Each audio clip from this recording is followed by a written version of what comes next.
আর একজন ইমানদারের কাছে একক নামাজ মনে হবে যে এই দুনিয়াও যদি আমার ছুটে যায়, তো একক নামাজ একজন ইমানদারের কাছে মনে হবে এই দুনিয়ার মধ্যে যা আছে এর চাইতে আরো বেশি দামি।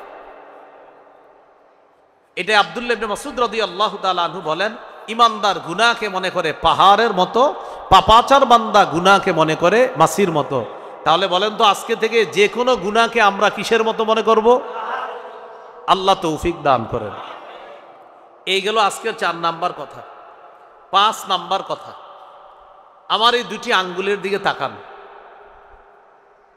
আমি আপনাদের সামনে ঘোষণা করলাম কারা কারা আগামী 24 ঘন্টায় 100 রাকাত নফল নামাজ পড়বেন। যদি পড়তে পারেন প্রত্যেককে পুরস্কার হিসাবে একটি মোটর সাইকেল দেওয়া হবে। হয়তো অনেকে হাত তুলবেন, বেশিরভাগই হাত তুলবেন বা সবাই হাত তুলবেন। যারা মোটর সাইকেল চালাইতে পারেন তারা তো তুলবেনই, যারা পারেন না তারাও কেন, যে পুরস্কারটা পাইয়া বিক্রি করে দিব, হাত তুলবে সবাই। কারণ 24 ঘন্টায় 100 রাকাত নফল, এটা কোনো ব্যাপার না। তো এই ব্যক্তি মনে করেন এই হলো একজন, আরেকজন, এই ব্যক্তি 2 ব্যক্তি, যাই হোক আরেকজন, আরেকটা ঘোষণা করা হলো, ভাই আগামী 24 ঘন্টায় যারা যারা একটা গুনাহ করতে পারবেন না তাদেরকে একটা মোটর সাইকেল দেওয়া হবে। এবার হাত উপরের দিকে ওঠে না, না উঠতে গিয়ে আবার নেমে যায়। কয়েকজনের উঠছে আবার নেমে যাচ্ছে। কেন? যাদের উঠছিল ওদের মনে পড়ে গেছে আমি না সুদ খাই। যার উঠতে গেছিল তার মনে পড়ছে আমি না জমির দালালি কইরা আগামীকালকে একজনের 6 লাখ খামু। হাতটা উঠতে গিয়ে মনে পড়ে গেল, থর আন্দাজি উঠলে হইব, আমি তো দুধ বিক্রি করার সময় মানুষকে খাঁটি বইল যে 1 কেজি পানি দিয়ে কি জানে মানুষ। হাত উঠতে গিয়ে ওই ব্যক্তি চিন্তা করে আমি যে আপেলটা ওজন করে বিক্রি করি আর যে চুপে চুপে পরিমাপে কমাই, মেশিনের মধ্যেও যে কমানোর নিয়ম আছে, এটা কি আর পাবলিক বুঝে? হাত উঠতে গিয়ে আর ওঠে না। তাহলে বললাম 24 ঘন্টায় 100 রাকাত নফল নামাজ, মাশাআল্লাহ সংখ্যা অনেক। 24 ঘন্টা একটাও গুনাহ করবেন না, হাত উঠে না। এখান থেকে বোঝা গেল এই হলো মনে করেন 24 ঘন্টায় নফল পড়বে 100, আর এ হলো গুনাহ করবে না। এখান থেকে বোঝা যায় 100 রাকাত নফলের চ্যালেঞ্জ নেওয়া সহজ, গুনাহ ছেড়ে দেওয়া কঠিন। কিন্তু নবীজি সাল্লাল্লাহু আলাইহি সাল্লাম বলেন, যেই ব্যক্তি ফরজ নামাজ পড়ে, ওয়াজিব নামাজ পড়ে, নফল নামাজ পড়ে, আবার কিছু নাফরমানি করে, আরেক ব্যক্তি ফরজ নামাজগুলা পড়ে, ওয়াজিব নামাজ পড়ে কিন্তু নাফরমানি করে না, নফল নামাজ একটু কম পড়ে। আবার এক ব্যক্তি নফলও পড়ে, ফরজ সুন্নত ওয়াজিব সব পালন করে, আবার কিছু নাফরমানি করে। আরেক ব্যক্তি ওয়াজিব ফরজ সবগুলো আদায় করে, নফল নামাজ পারলে পড়ে, না পারলে পড়ে না, কিন্তু নাফরমানি করে না। নবী বলেন যে নাফরমানি করে না আমি তাকে সমস্ত মানুষের মাঝে শ্রেষ্ঠ আবেদ, শ্রেষ্ঠ ইবাদত গুজার বান্দা বলে ঘোষণা করলাম। তাহলে বলেন তো নফল বেশি পড়া শ্রেষ্ঠ আবেদ না গুনাহ ছাড়া শ্রেষ্ঠ আবেদ? না ছেড়ে দেওয়া শ্রেষ্ঠ আবেদ। এই জন্য হাসান বসরি রহমতুল্লাহ আলাই, একজন বড় আল্লাহর ওলি, তিনি বলেন মা আবাদাল আবিদুনা বিশাইইন আফযালা মিন তারকি মা নাহাকুমুল্লাহু আন। হাসান বসরি বলেন একজন আল্লাহর ওলির জীবনের শ্রেষ্ঠ ইবাদত নাফরমানি না করা। হাসান বসরি বলেন যদি শোনো পৃথিবীতে কেউ আল্লাহর ওলি, খোঁজ নিয়ে দেখবা যে গুনাহ করে কিনা। যদি দেখো না গুনাহ করে না, বুঝবা হ্যাঁ হ্যাঁ আসলে আল্লাহর ওলি। কারণ আল্লাহর ওলির জীবনের শ্রেষ্ঠ ইবাদত গুনাহ না করা। আল্লাহর ওলির জীবনের শ্রেষ্ঠ ইবাদত কি? এই জাতীয় কিছু আল্লাহর ওলি আপনি দুনিয়াতে পাবেন, যাদেরকে দেখলে আপনার আল্লাহর কথা মনে পড়বে। যাদেরকে দেখলে আল্লাহর ওলি চিনার উপায়, কিছু আল্লাহর ওলিদেরকে দেখলে আপনার ইজা রুউ যুকির আল্লাহ, তাদেরকে আপনি দেখলে আল্লাহর কথা মনে পড়বে, আখেরাতের স্মরণ হবে, আর গুনাহ ছেড়ে দেওয়ার মানসিকতা তৈরি হবে। এরকম কিছু মানুষ দুনিয়াতে পাবেন। আবার অনেক সুন্দর, দেখতে শুনতে অনেক সুন্দর, কিন্তু বেদাতের মধ্যে লিপ্ত। এরে দেখলেই হক্কানি ওলামায়ে কেরাম বলে ধর এদিকে যাবো না। কেন? দেখতে তো সুন্দর, কিন্তু আপনার মন চায় না কেন সেখানে যাই। উনি দেখতেও সুন্দর, মাশাআল্লাহ, আল খাল্লা টেল্লা নিয়ে আসে, ওর সব সুন্দর, কিন্তু এরপরে ওলামায়ে কেরাম বর্জন করতেছে। কেন? জানো ঘন যান সুন্দর তো। অন্যদিকে একজন মানুষ কালো, আর ওলামায়ে কেরাম লাখ লাখ আলেমরা তার কাছে, কালো মানুষটার কাছে গিয়ে ভিড় জমাইতেছে। কেন? বুঝলেন? একটা মানুষ কালো, লাখ লাখ আলেম তার কাছে যাইতেছে। কেন? কিছু আছে। আবার একজন দেখতে অনেক সুন্দর, মাশাআল্লাহ, ওনারে দেখলে মনে হবে ফেরেশতা, কিন্তু ওলামায়ে কেরাম যায় না। এই জন্য বুঝতে হবে যে আল্লাহর ওলি যারা, তাদেরকে দেখলে আল্লাহর কথা স্মরণ হবে, তাদেরকে দেখলে আখেরাতের কথা স্মরণ হবে। এই জন্য দেখবেন এলাকায় অনেক মানুষ দেখতে সুন্দর, নামাজ পড়ে না, এরে দেখলে মায়া লাগে না। অনেক মানুষ দেখতে কালো, লোকটা নিয়মিত নামাজ পড়ে, এরে দেখলে এক কাপ চা খাওয়াইতে মন চায়।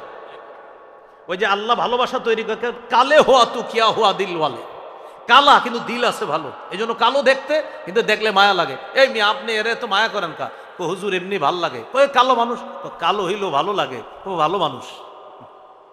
আল্লাহ আমাদেরকে বুঝার তৌফিক দান করেন। তো যাই হোক, হাসান বসরি রহমতুল্লাহি আলাইহি বলেন, মা আবাদাল আবিদুনা বিশাইইন আফযালা মিন তারকি মা নাহাহুমুল্লাহু আন। আল্লাহর ওলির জীবনের সর্বশ্রেষ্ঠ ইবাদত হলো গুনাহ না করা। আল্লাহর ওলির জীবনের শ্রেষ্ঠ ইবাদত গুনাহ না করা। তাহলে আমাদের 5 নাম্বার আলোচনা চলতেছে, হারাম বর্জন করা শ্রেষ্ঠ আবেদ হওয়ার উপায়। তিরমিজির হাদিস 2305 নম্বর হাদিস। এই হাদিসের বর্ণনাকারী আবু হুরায়রা রাদিয়াল্লাহু তাআলা তিনি বলেন, রাসূলুল্লাহ সাল্লাল্লাহু আলাইহি সাল্লাম একদিন ঘোষণা করলেন, মাইয়া আখুযু আন্নী হাউলাইল কালিমাত ফায়ামালু বিহিন্না আও ইউআল্লিমু মান ইয়ামালু বিহিন্না। রাসূলুল্লাহ সাল্লাল্লাহু আলাইহি সাল্লাম একদিন ঘোষণা করলেন, কে আছো, আমি নবী এখন কিছু কথা বলবো, এই কথাগুলা গ্রহণ করবা, নিজে আমল করবা, যারা আমল করবে তাদেরকে শিখায়া দিবা, এমন কি কেউ আছো? সাহাবী আবু হুরায়রা রাদিয়াল্লাহু তাআলা আনহু বললেন, হুজুর আমি আছি, আমি আপনার কথাগুলা গ্রহণ করব, নিজে আমল করব, যারা আমল করবে তাদেরকে আমি শিখিয়ে দিব। কোন সাহাবী বলছে? বলেন কোন সাহাবী? আবু হুরায়রা। নবীজির একজন আজীব ছাত্র, ক্লাসে যদি কোনো ছাত্র নাও থাকে, একজন থাকবে, তার নাম আবু হুরায়রা রাদিয়াল্লাহু তাআলা। ওই জামানায় সাহাবায়ে কেরাম আবু হুরায়রা রাদিয়াল্লাহু তাআলা আনহুকে জিজ্ঞাসা করছে, আবু হুরায়রা, আচ্ছা তুমি এত হাদিস কিভাবে বলো, একটু বলো তো। ওই জামানায় সহিহ মুসলিমের বর্ণনা, আবু হুরায়রা রাদিয়াল্লাহু তাআলা আনহু বলেন, আলা মিল ইবাতনি, আমি পেটে ভাতে নবীর দরবারে পড়ে থাকতাম, নবী খাবার পাইলে আমি খাইতাম, নবী না খাইলে আমি খাইতাম না, ক্লাস মিস করতাম না, আমি পেটে ভাতে নবীর দরবারে পড়ে থাকতাম। এই জন্য নবীজির ক্লাসে আবু হুরায়রা রাদিয়াল্লাহু তাআলা মাত্র 3 বছরের ছাত্র ছিলেন, তো আল্লাহ তাআলা তার মাধ্যমে সবচাইতে বেশি হাদিসের খেদমত নিয়েছেন। 5000-এর বেশি হাদিস আল্লাহ তাআলা এই সাহাবী আবু হুরায়রার মুখ থেকে বের করেছেন। সুবহান। ছাত্র ছিলেন কয় বছর? মাত্র 3 বছর, অথচ ওনার চেয়ে আরো অনেক বছরের বেশি বেশি ছাত্র আছে, তো আল্লাহ তাআলা কবুল করছে। তো এই আবু হুরায়রা রাদিয়াল্লাহু তাআলা আনহু বলেন, হুজুর আমি আছি, আমি আপনার কথা শুনবো, গ্রহণ করব, নিজে আমল করব, অন্যদেরকে শিখিয়ে দিব। আবু হুরায়রা রাদিয়াল্লাহু তাআলা আনহু সম্পর্কে ছাত্র যারা আছেন একটু মন দিয়ে একটা কথা শোনেন, তার কিন্তু শুরুর দিকে মেধা এত প্রখর ছিল না। কোন সাহাবী? মেধা প্রখর ছিল না। মসজিদে একদিন বসা, মসজিদে বলতে ওই যেখানে ছাত্র যারা হজ উমরায় গেছেন, দেখবেন মসজিদে নববীর এক পাশে পিতলের কালারের একটা শিকল দিয়ে একটা রাউন্ড দেওয়া আছে, এটাকে বলা হয় মাদ্রাসাতুস সুফা বা আসহাবুস সুফা।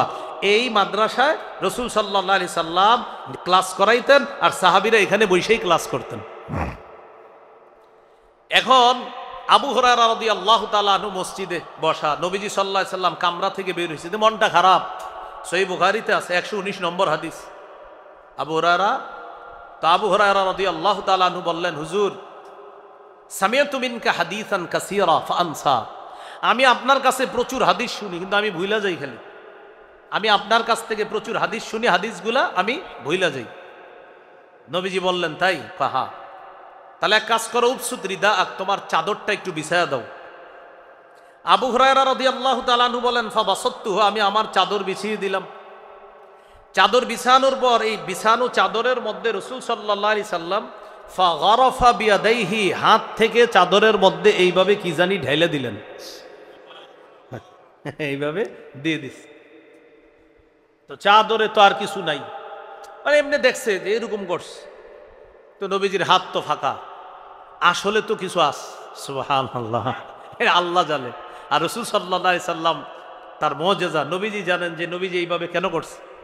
স্বপ্নেও যদি নবীজি কারোর সাথে এরকম সাক্ষাৎ করে, তাও কাজ হয়ে যাবে ইনশাআল্লাহ।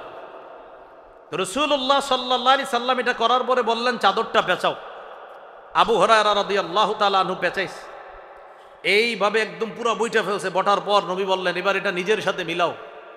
আবু হুরায়রা বলেন, ফাবাসাত্তুহু, চাদরটা আমি মিলাইলাম।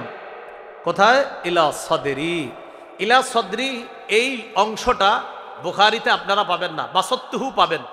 ইলা সদরিটা বুখারী যারা পড়েন বা পড়ান, বাইনা সত্রাইন, দুই লাইনের মাঝে ছোট্ট করে লেখা আছে ইলা সদরি। এটা কিন্তু মূল ইয়াতে নাই, আপনার এবারতে পাবেন না। মূল এবারত মূল কিতাবে পাবেন, ওই মোবাইলের যে অ্যাপস আছে ওইটাতে আবার পাবেন না। কিন্তু মূল কিতাবের দুই লাইনের মাঝে ছোট্ট করে লেখা ইলা সদরি। আমি চাদরটা আমার বুকের সাথে মিলাইলাম। আবু হুরায়রা বলেন, এই চাদর বুকের সাথে মিলানোর পর ফামা নাসিতু শাইআন বাদা, আমি জীবনে যা শুনি আর কখনো ভুলি না। ছাত্র ভাই যারা আছি, ওস্তাদদের কাছে দোয়া নেওয়া জরুরি, দোয়া নেওয়া জরুরি। সাবেক ছাত্ররা সুন্দর আয়োজন করছে। আমি মনে করি এই আয়োজনের মূল উদ্দেশ্য তারা উস্তাদদের কাছে দোয়া নিবে, এই জন্য এখানে উপস্থিত হয়েছে, তাদের ভবিষ্যৎ জীবনটা যেন সুন্দর হয়। ছাত্র যারা আজকে এখানে উপস্থিত হয়েছে, সাবেক ছাত্ররা, এই ছাত্রদের জীবনে চলার পথে শ্রেষ্ঠ একটা কঠিন শক্তি হবে তাদের চলার পথে ওস্তাদদের দোয়া। ওস্তাদদের দোয়া, এটা মনে রাখবো, ওস্তাদদের দোয়া। এই জন্য ছাত্র ভাই যারা এখানে আসছি, আমরা একটা কথা মনে রাখবো, আপনাদের একটা বুদ্ধি দিই, ওস্তাদদের দোয়া পাওয়ার একটা সহজ উপায় আছে। সেটা কি? বেশি বেশি ওস্তাদের জন্য দোয়া করবেন, আল্লাহ ওস্তাদের রুহানি দোয়া আপনার কাছে পৌঁছায় দিবে। আপনি দোয়া করবেন ওস্তাদের জন্য, ওস্তাদেরটা আল্লাহ আপনার কাছে পৌঁছায় দিবে। কারণ এক হাদিসে আসছে, আমি যখন বলবো আল্লাহ তাকে মাফ করেন, আমার মাথার কাছে একটা ফেরেশতা বৈশা বলে, আল্লাহ আপনি তাকে মাফ করেন। তাকান তাকান, সবাই দিয়ে তাকান। আমি যদি বলি আল্লাহ আমার এই বাইডারে আপনি মাফ করেন, ফেরেশতা বলে আল্লাহ আপনি এরে মাফ করেন। মুসলিমের বর্ণনা, তিরমিজিরও বর্ণনা। কোন ব্যক্তি যখন বলে আল্লাহ আমার ভাইকে আপনি মাফ করেন, আমার ভাইটা সৌদি আছে, আল্লাহ তার হায়াতে বরকত দেন, ফেরেশতা বলে আল্লাহ আপনি এই ব্যক্তির হায়াতে বরকত দেন। আল্লাহ আমার ভাইটা ব্যবসা করতেছে, তার ব্যবসায় বরকত দেন, ফেরেশতা বলে আল্লাহ আপনি এই বেটার জীবনে বরকত দিয়ে দেন। এখন আল্লাহ আমার উস্তাদের পরিবারে আপনি বরকত দিয়ে দেন, আল্লাহ আমার উস্তাদের পরিবারটাকে আপনি সুখে রাখেন, আল্লাহ আমার উস্তাদের যারা বেঁচে নাই, আমার উস্তাদদের মধ্যে তাদের কবরটা জান্নাতের বাগান বানায় দিবেন। ফেরেশতারা বলবে আল্লাহ আপনি তার জীবনটা বরকতময় বানায় দেন, তার পরিবারের যারা বেঁচে নাই তাদের কবরটা আপনি জান্নাতের বাগান বানায় দেন। এই জন্য উস্তাদের জন্য যত দোয়া করবেন আপনার জীবন তত তারাক্কি হবে। তাহলে আজকে থেকে মনে রাখবেন, জিন্দিগির কোনো দোয়ায় দুইটা দোয়া যেন না ছুটে, আমার মা বাবা, আমার উস্তাদ। আমার মা বাবার জন্য আমি দোয়া করা কখনো ভুলে যাব না, আর আমার উস্তাদদের জন্য দোয়া করা ভুলে যাব না। অন্তত এতটুকু যদি শর্টে দোয়া করেন, আল্লাহ আমার উস্তাদদের যারা বেঁচে আছে তাদেরকে হায়াতে তৈয়বা দান করেন, আল্লাহ যারা বেঁচে নাই তাদের কবরগুলো জান্নাতের বাগান বানায় দেন। সহজে এতটুকু বলে দিলেন। তো আবু হুরায়রা রাদিয়াল্লাহু তাআলা নবীজির খাস দোয়া পেয়ে গেছে, এজন্য আল্লাহ কবুল করে ফেলছেন। তাই উস্তাদদের দোয়া নেওয়ার চেষ্টা করা। মূল আলোচনায় চলে আসি। বলেন মূল আলোচনা কোনটা? 5 নাম্বার, হারাম থেকে বাঁচলেই আল্লাহর শ্রেষ্ঠ আবেদ হওয়া যাবে, গুনাহ থেকে বাঁচলে। এটা বলতেছিলাম।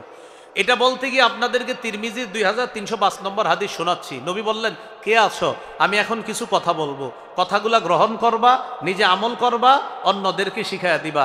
এক সাহাবী বলছে, হুজুর আমি আছি। ওলামা হযরত ছাড়া অন্যরা বলেন তো ওই সাহাবীর নাম কি? মাশাআল্লাহ, ওনারে কেন্দ্র করে বললাম কথাগুলা। তো নবীজি কি করলেন? আবু হুরায়রা বলেন, আখাযা বিয়াদি, এইভাবে হাত ধরছে। আপনারটাও ধরতাম, আচ্ছা ধরি। তো এইভাবে হাত ধরছে। হ্যাঁ, নবীজি বলেন যে, আবু হুরায়রা বলেন নবীজি আমার হাত এইভাবে ধরে, বাবা যেমন সন্তানকে শিখাইয়া দেয়, নবী আমাকে এইভাবে একদম হাত ধরে ধরে 5টা কথা শিখাইয়া দিচ্ছে। তবে এই হাদিস শোনানোর আগে একটা শর্ত আছে। নবীজি যেমন বলছে, কে আসো এমন যে আমার কাছ থেকে এই কথাগুলা গ্রহণ করবা, নিজে আমল করবা, যারা আমল করবে তাদেরকে শিখাবা। এই হাদিস এই যুগেও যারা বর্ণনা করবে তারাও আপনাদেরকে বলবে যে, ভাই আমি নবীজির একটি হাদিস আপনাদের সামনে এখন পেশ করব। এই হাদিস কারা শুনবেন, কারা আমল করবেন, আর কারা অন্যকে শিখাইবেন, এটা বলার পরে এই হাদিস আমি বলবো। আপনারা বলেন, আপনারা কি হাদিস শুনবেন, নিজে আমল করবেন, অন্যদেরকে শিখাবেন? তাহলে চোখ বন্ধ করে হাত তুলে ফেলেন। হ্যাঁ, সত্যি তো? একটু পরে কিন্তু হাত যেন না নামে। আচ্ছা, হাত নামান। এবার শোনেন কি বলে নবীজি। 5টা কথা বলছে। 1 নাম্বার, ইত্তাকিল মাহারিমা তাকুন আবাদান নাস। আবু হুরায়রা তুমি হারাম থেকে বাঁচো, হারাম দ্বারা উদ্দেশ্য হলো হারাম কথা, হারাম কাজ, হারাম খাদ্য যা আছে এগুলা থেকে বাঁচো। তাকুন আবাদান নাস, মানুষের মাঝে তুমি সর্বশ্রেষ্ঠ আবেদ হিসাবে গণ্য হয়ে যাবা। যেখানে নবী হারাম থেকে বাঁচতে বললেন, সেখানে আমাদের দেশে রাষ্ট্রীয়ভাবে হারাম কাজকে বৈধতা দেওয়ার ষড়যন্ত্র চলতেছে। রাষ্ট্রীয়ভাবে কিভাবে? রাষ্ট্রীয়ভাবে একদল ইসলাম সম্পর্কে অজ্ঞ মহিলা 318 পৃষ্ঠা ব্যাপী নারী বিষয়ক সংস্কার কমিশন নামে একটা কমিশন মাননীয় প্রধান উপদেষ্টার কাছে জমা দিয়েছে, যার রন্ধ্রে রন্ধ্রে কোরআনের বিরোধিতা করা হয়েছে, ইসলামের বিরোধিতা করা হয়েছে। এই বাংলাদেশটাকে একটা বেহা রাষ্ট্র বানানোর চূড়ান্ত নীল নকশা চলতেছে। যেখানে নবীজি বললেন হারাম থেকে বাঁচো, সেখানে হারামকে বৈধতা দেওয়ার ষড়যন্ত্র চালানো। শুধু হারাম বৈধতা না, আপনার কোরআনকে পরিবর্তন করার মিশন আছে। কিসে? কাকে পরিবর্তন করা? সূরা ইউনূসের 15 নম্বর আয়াতে আল্লাহ বলেন, ওয়াইযা তুতলা আলাইহিম আয়াতুনা বায়্যিনাতিন ক্বালাল্লাযীনা লা ইয়ারজুনা লিকাআনা আতি বিকুরআন ইতি বিকুরআনিন গায়রি হাযা আও বাদদিল। কাফেরদের কাছে যখন আমার কোরআনের আয়াতগুলা শোনানো হয়, তখন কাফেররা নবীকে বলে, যারা আমার সাক্ষাৎ বিশ্বাস করে না ওই কাফেররা আমার নবীকে বলে, মোহাম্মদ তুমি এই কোরআন ছাড়া আরেকটা কোরআন নিয়ে আসো। নাউজুবিল্লাহ পড়েন। আও বাদদিল, অথবা তুমি কোরআনের বিধান পরিবর্তন করে ফেলো। তাহলে বলেন তো, কোরআনের বিধান পরিবর্তন চাওয়া স্বভাবটা কাদের? কাফেরদের। কোরআনের বিধান পরিবর্তন চাওয়া স্বভাবটা কাদের? কোন সূরায়? সূরা ইউনূস। কোন সূরায়? কত নম্বর? 15 নম্বর আয়াত। বলেন, কোরআনের বিধান পরিবর্তন চাওয়া স্বভাবটা কাদের? কোন সূরার কত নম্বর আয়াত? এখন কেউ যদি বলে যে নারী পুরুষ উত্তরাধিকার সম্পত্তিতে সমান অধিকার পাবে, অথচ আল্লাহ সূরা নিসার 11 নম্বর আয়াতে বলেছেন, ইউসিকুমুল্লাহু ফি আওলাদিকুম লিযযাকারি মিসলু হাজ্জিল উনসায়াইন। আল্লাহ তাআলা আয়াতের মধ্যে বলে দিয়েছেন, দুইজন নারীর অংশের সমান পাবে একজন পুরুষ। এখন যদি কেউ দাবি উঠায় না পুরুষ যা পাবে নারীও তা পাবে, তাহলে কোরআনের বিধানকে পরিবর্তন চাওয়া হবে। আর কোরআনের বিধান পরিবর্তন চাওয়া স্বভাবটা কাদের? কাফেরদের কোন আইন মুসলমানদের উপর যদি চাপিয়ে দেওয়া হয়, এই সমস্যাটা শুধু মুসলমানদের যারা আলেম তাদের। তাদের সবাই বলেন, সবার। তো ডাকলে যান না কা? কোরআনের বিধান পরিবর্তন সমস্যাটা হুজুরদের। তো সবাই যান না কা? কি করে জানেন? তো হুজুরকে খাইয়া দেয় আর কাম নাই। কি বলে? হুজুরকে খাইয়া দেয়। কোরআনের বিধান পরিবর্তনের ষড়যন্ত্র হয়, হুজুরদের নাকি খাইয়া দেয় কাম নেই। কিছুদিন পরে সময় আসবে, হুজুরদের পায়ে গিয়ে পইরা কি বলবেন জানেন? হুজুর তাড়াতাড়ি এই মাদ্রাসা মসজিদ অনুযায়ী কিছু করার চেষ্টা করেন, আর পারতাছি না, পুরা ঘর জাহান্নাম হয়ে গেছে। পায়ে পড়বেন, যেদিকে যাইতেছে। আল্লাহ আমাদেরকে বুঝার তৌফিক দান করেন। তো আসেন মূল কথায় চলে আসি। হারাম থেকে বাঁচা শ্রেষ্ঠ আবেদ হওয়ার উপায়।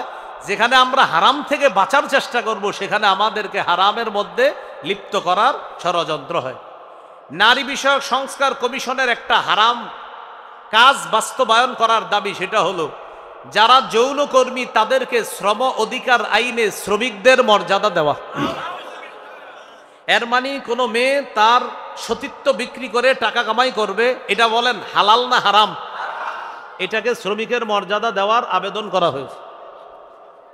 এখন যদি কোনো চোর বলে যে চুরি করা অনেক কষ্টের, আসলে কিন্তু চুরি করা কষ্টের। একটা বেটা গরু চুরি করলে এই বেচারা 7 দিন আগের তে টেনশন, আগে গিয়ে মার্ক করবে আপনার গরু। এই 7-8 দিন ও গরু খুঁজবে, চিনবে, এরপরে চিন্তা করবে আপনার বাড়িতে ঢুকার নিয়মটা কি। এগুলা মার্ক করার পর সর্বশেষ ওই বেচারা এবার খুঁজবে কবে আকাশে চাঁদ উঠে না। এটাও একটা টেনশন। আপনি আরবি মাসের হিসাব রাখবে, তখন আপনার আকাশে চাঁদ না উঠবে যেদিন যেদিন, এদিন হলো ও চুরি করার প্ল্যান।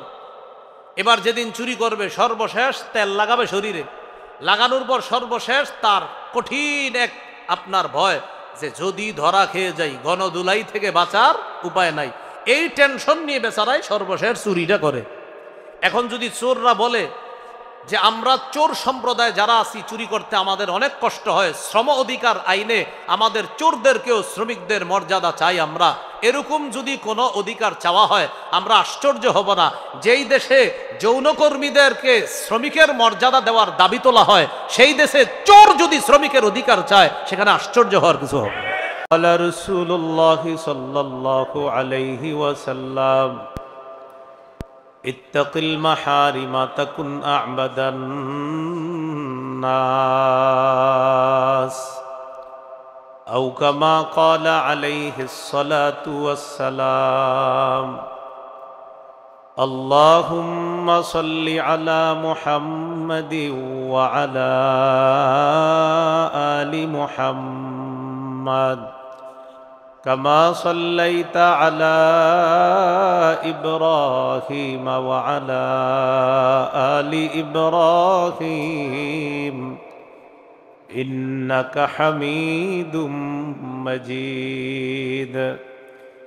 اللهم بارك على محمد وعلى آل محمد كما باركت على إبراهيم وعلى آل إبراهيم إنك حميد مجيد.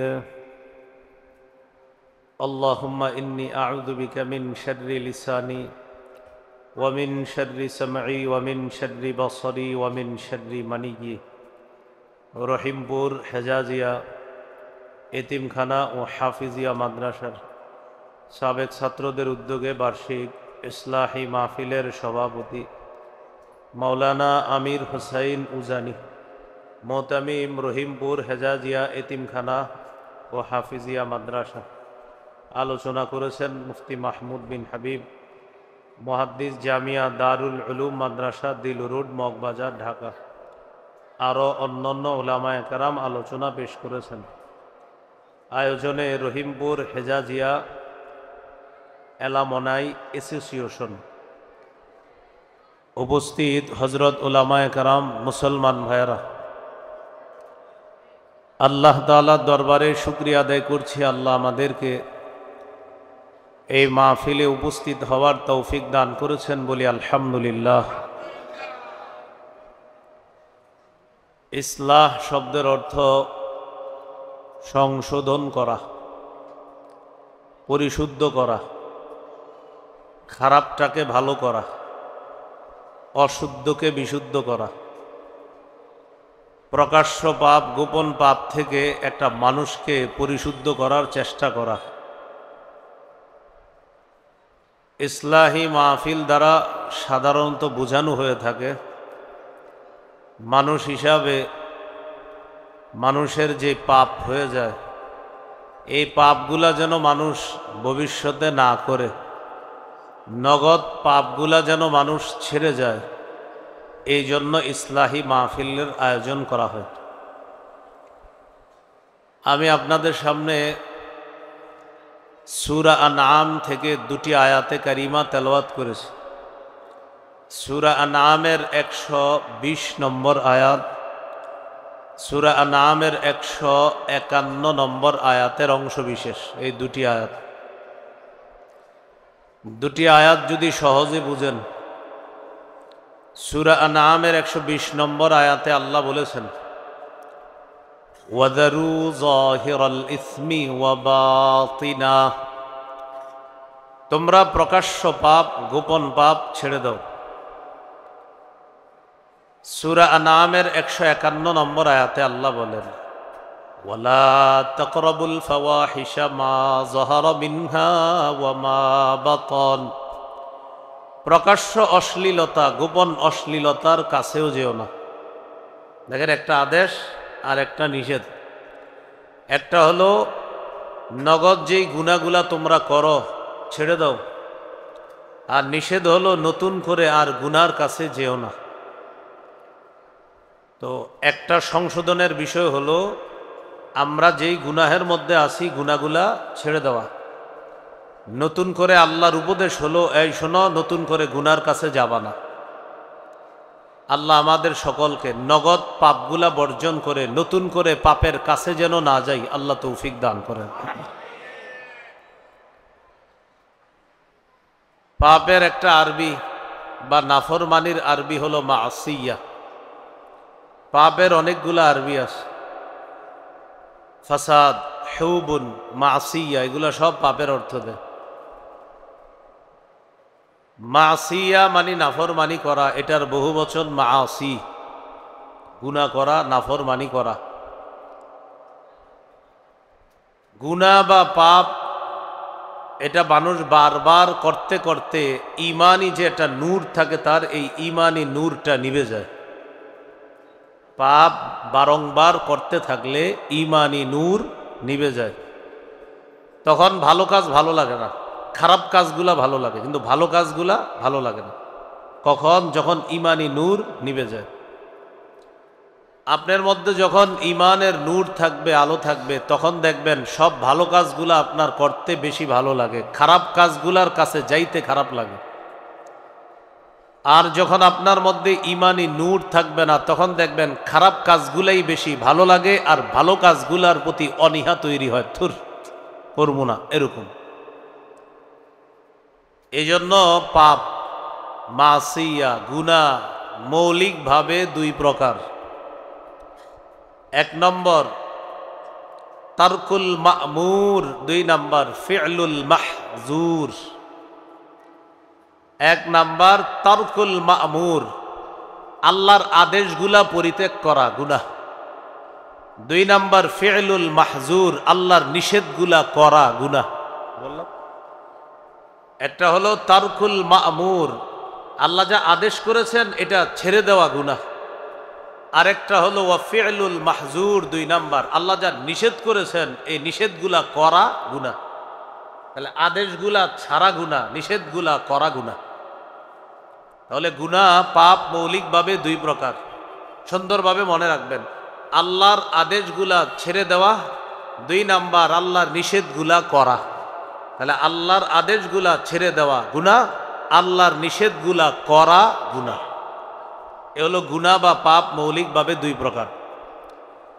মনোযোগ দিয়ে শুনে থাকলে মনে থাকবে আপনাদের। দ্বিতীয় প্রকারটা হলো আল্লাহর নিষেধগুলা করা, এটা গুনাহ। আল্লাহর নিষেধ এগুলাও পাপ। আল্লাহ, ইন্না লিল্লাহি ওয়া ইন্না ইলাইহি রাজিউন।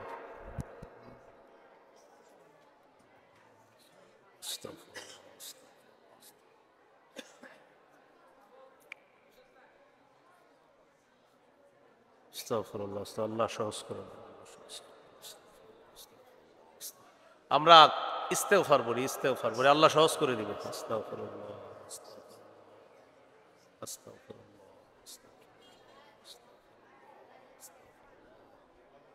আস্তাগফিরুল্লাহ।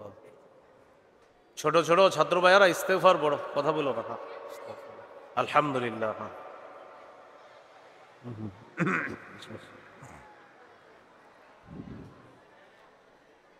বলতেছিলাম গুনাহ মৌলিকভাবে দুই প্রকার। একটা হলো আল্লাহর আদেশগুলা ছেড়ে দেওয়া গুনাহ, আর একটা হলো আল্লাহর নিষেধগুলা করা গুনাহ। তাহলে কি শিখলাম? আল্লাহর নিষেধাজ্ঞা যে বিষয়গুলা, এগুলা পাপ। এই আল্লাহর নিষেধকৃত যেই পাপগুলা, এগুলা আবার চার প্রকার। আল্লাহ যেই গুনাহগুলা, যেগুলাকে বলছে এগুলা নিষেধ, এই নিষেধ বিষয়গুলা, এই গুনাহ কয় প্রকার? তাহলে মৌলিক গুনাহ দুই প্রকার। আল্লাহর আদেশগুলা ছেড়ে দেওয়া গুনাহ, আল্লাহর নিষেধ করা গুনাহ। এই আল্লাহর নিষেধ যে গুনাহগুলা, এগুলা আবার চার প্রকার। এক নাম্বার আয-যুনুবুল মালিকিয়া, রুবুবিয়তের গুণের সাথে সম্পর্ক। আল্লাহ যেটা করার কথা এটা বান্দা করা, এটা গুনাহ। যেমন কোন ব্যক্তি নিজেরে বলা আমি রব, নাউজুবিল্লাহ। অহংকার করা, আল্লাহ বলেন আর কিবরিয়া ও রিদাই, অহংকার আমার চাদর, এটা নিয়ে টানাটানি করবা না। তাহলে অহংকারের গুনাহটা, এটা আপনি বান্দা হিসাবে করা, এর মানে আল্লাহর চাদর নিয়ে আপনি টানাটানি করা, এটা নিষেধ, এটা করা যাবে না। তাহলে আল্লাহ যা নিষেধ করেছেন এই গুনাহ 4 প্রকার। 1 নাম্বার আয-যুনুবুল মালকিয়া, অর্থাৎ রবের সাথে সম্পর্কিত যেই কিছু বিষয় আছে এইগুলা কোনো বান্দা নিজের মধ্যে দাবি করা, এগুলা গুনাহ। 2 নাম্বার আয-যুনুবুশ শাইতানিয়া, শয়তানের সাথে সম্পর্ক আছে কিছু গুণ, এইগুলা কোনো বান্দা করা, যেমন শয়তানের কাজ হলো হিংসা করা। এখন কোনো মানুষ যদি হিংসা করে তাহলে শয়তানের একটা বৈশিষ্ট্য তার মধ্যে চলে আসে, এটা হলো শয়তানি গুনাহ। 3 নাম্বার আয-যুনুবুস সাবঈয়া, বাড়াবাড়ি করা, সীমালঙ্ঘন করা, দুর্বলের উপর অত্যাচার করা, এটা গুনাহ, এটা নিষেধ। বাড়াবাড়ি করা, সীমালঙ্ঘন করা, দুর্বলের উপর অত্যাচার করা গুনাহ। 4 নাম্বার আয-যুনুবুল বাহিমিয়া, পশু সুলভ গুনাহ, যেই গুনাহ পশু করে এগুলা মানুষ করে। যেমন কুকুর রাস্তাঘাটে যৌনাচার করা, এটা কুকুরের কাছে কোনো অপরাধ মনে হয় না, এরকম কোনো স্বভাব মানুষের মাঝে চলে আসা, এইগুলা হলো আয-যুনুবুল বাহিমিয়া বা পশু সুলভ গুনাহ। মৌলিকভাবে গুনাহ 2 প্রকার, আল্লাহর আদেশ ছেড়ে দেওয়া, আল্লাহর নিষেধগুলা করা। আল্লাহ যা নিষেধ করেছেন এই জাতীয় গুনাহ আবার 4 প্রকার। 1 নাম্বার আল্লাহর সাথে সম্পর্কিত কিছু বিষয় আছে, এগুলা কোনো বান্দা নিজের মধ্যে দাবি করা, এটা গুনাহ। যেমন রব শুধু আল্লাহ, কেউ বলতে পারবে না আল্লাহ যেমন রব, ফেরাউন বলছে আমিও রব, হ্যাঁ এরকম। অহংকার আল্লাহর চাদর, কোনো মানুষ অহংকার করা মানে আল্লাহর চাদর নিয়ে টানাটানি করা নিষেধ। 2 নাম্বার আয-যুনুবুশ শাইতানিয়া, শয়তানি গুনাহ, সেটা হলো হিংসা করা, এটা শয়তানের কাজ, এটা আপনার মধ্যে আসা, এটা শয়তান সুলভ একটা গুনাহ আপনার মধ্যে চলে আসা। আরো আছে অনেকগুলা, এটা উদাহরণ দিলাম। আয-যুনুবুস সাবঈয়া, সেটা হলো বাড়াবাড়ি করা, সীমালঙ্ঘন করা, দুর্বলের উপর অত্যাচার করা। 4 নাম্বার আয-যুনুবুল বাহিমিয়া, পশু সুলভ আচরণ গুনাহ করা, যেমন বিকৃত যৌনাচার, যৌন লালসা বাসনা ইত্যাদি পূরণের চেষ্টা করা, এগুলো হলো পশু সুলভ গুনাহ করা। আল্লাহ আমাদেরকে হেফাজত করে। ছোট বড় হিসাবে গুনাহ 2 প্রকার, ছোট বড় হিসাবে গুনাহ 2 প্রকার। 1 নাম্বার কবিরা গুনাহ করা, 2 নাম্বার সগীরা গুনাহ করা। কবিরা গুনাহ করা যেমন আল্লাহ তাআলা সূরা নিসার 31 নম্বর আয়াতে বলেছেন, ইন তাজতানিবু কাবাইরাল ইসমি, যদি তোমরা কবিরা গুনাহ থেকে বাঁচো। বুঝা গেল কবিরা গুনাহ, যদি তোমরা কবিরা গুনাহ থেকে বাঁচো, বুঝা গেল কবিরা গুনাহ আছে। অন্য আয়াতে আল্লাহ বলেন ওয়াল্লাযীনা ইয়াজতানিবুনা কাবাইরাল ইসম, যারা কবিরা গুনাহ থেকে বেঁচে থাকে, ওয়াল ফাওয়াহিশা, অশ্লীল কাজ থেকে বেঁচে থাকে, ইল্লাল লামাম, তবে সগীরা গুনাহ। তাহলে আল্লাহ এখানে কবিরার কথাও বলছে, আবার শেষে সগীরার কথা বলছে। বুঝা গেল কবিরাও হয় গুনাহ, সগীরা হয়, গুনাহ বড় হয়, গুনাহ ছোট হয়। তো আল্লাহ তাআলা সূরা নিসার 31 নম্বর আয়াতে বলেন, ইন তাজতানিবু কাবাইরাল ইসমি, যদি তোমরা কবিরা গুনাহ থেকে বেঁচে থাকো, এটার থেকে বোঝা যায় গুনাহ কবিরা হয়। 2 নাম্বার সগীরা গুনাহ, ওই সূরা নিসার 31 নম্বর আয়াতে আছে, নুকাফির আনকুম সাইয়্যাতিকুম, কবিরা গুনাহ থেকে বাঁচলে আমি আল্লাহ সগীরা গুনাহ মাফ করে দিব। বোঝা গেল গুনাহ বড় হয়, ছোট হয়, এই হলো কবিরা গুনাহ সগীরা গুনাহ। আল্লাহ আমাদের সকলকে সগীরা কবিরা উভয় গুনাহ থেকে হেফাজত করেন।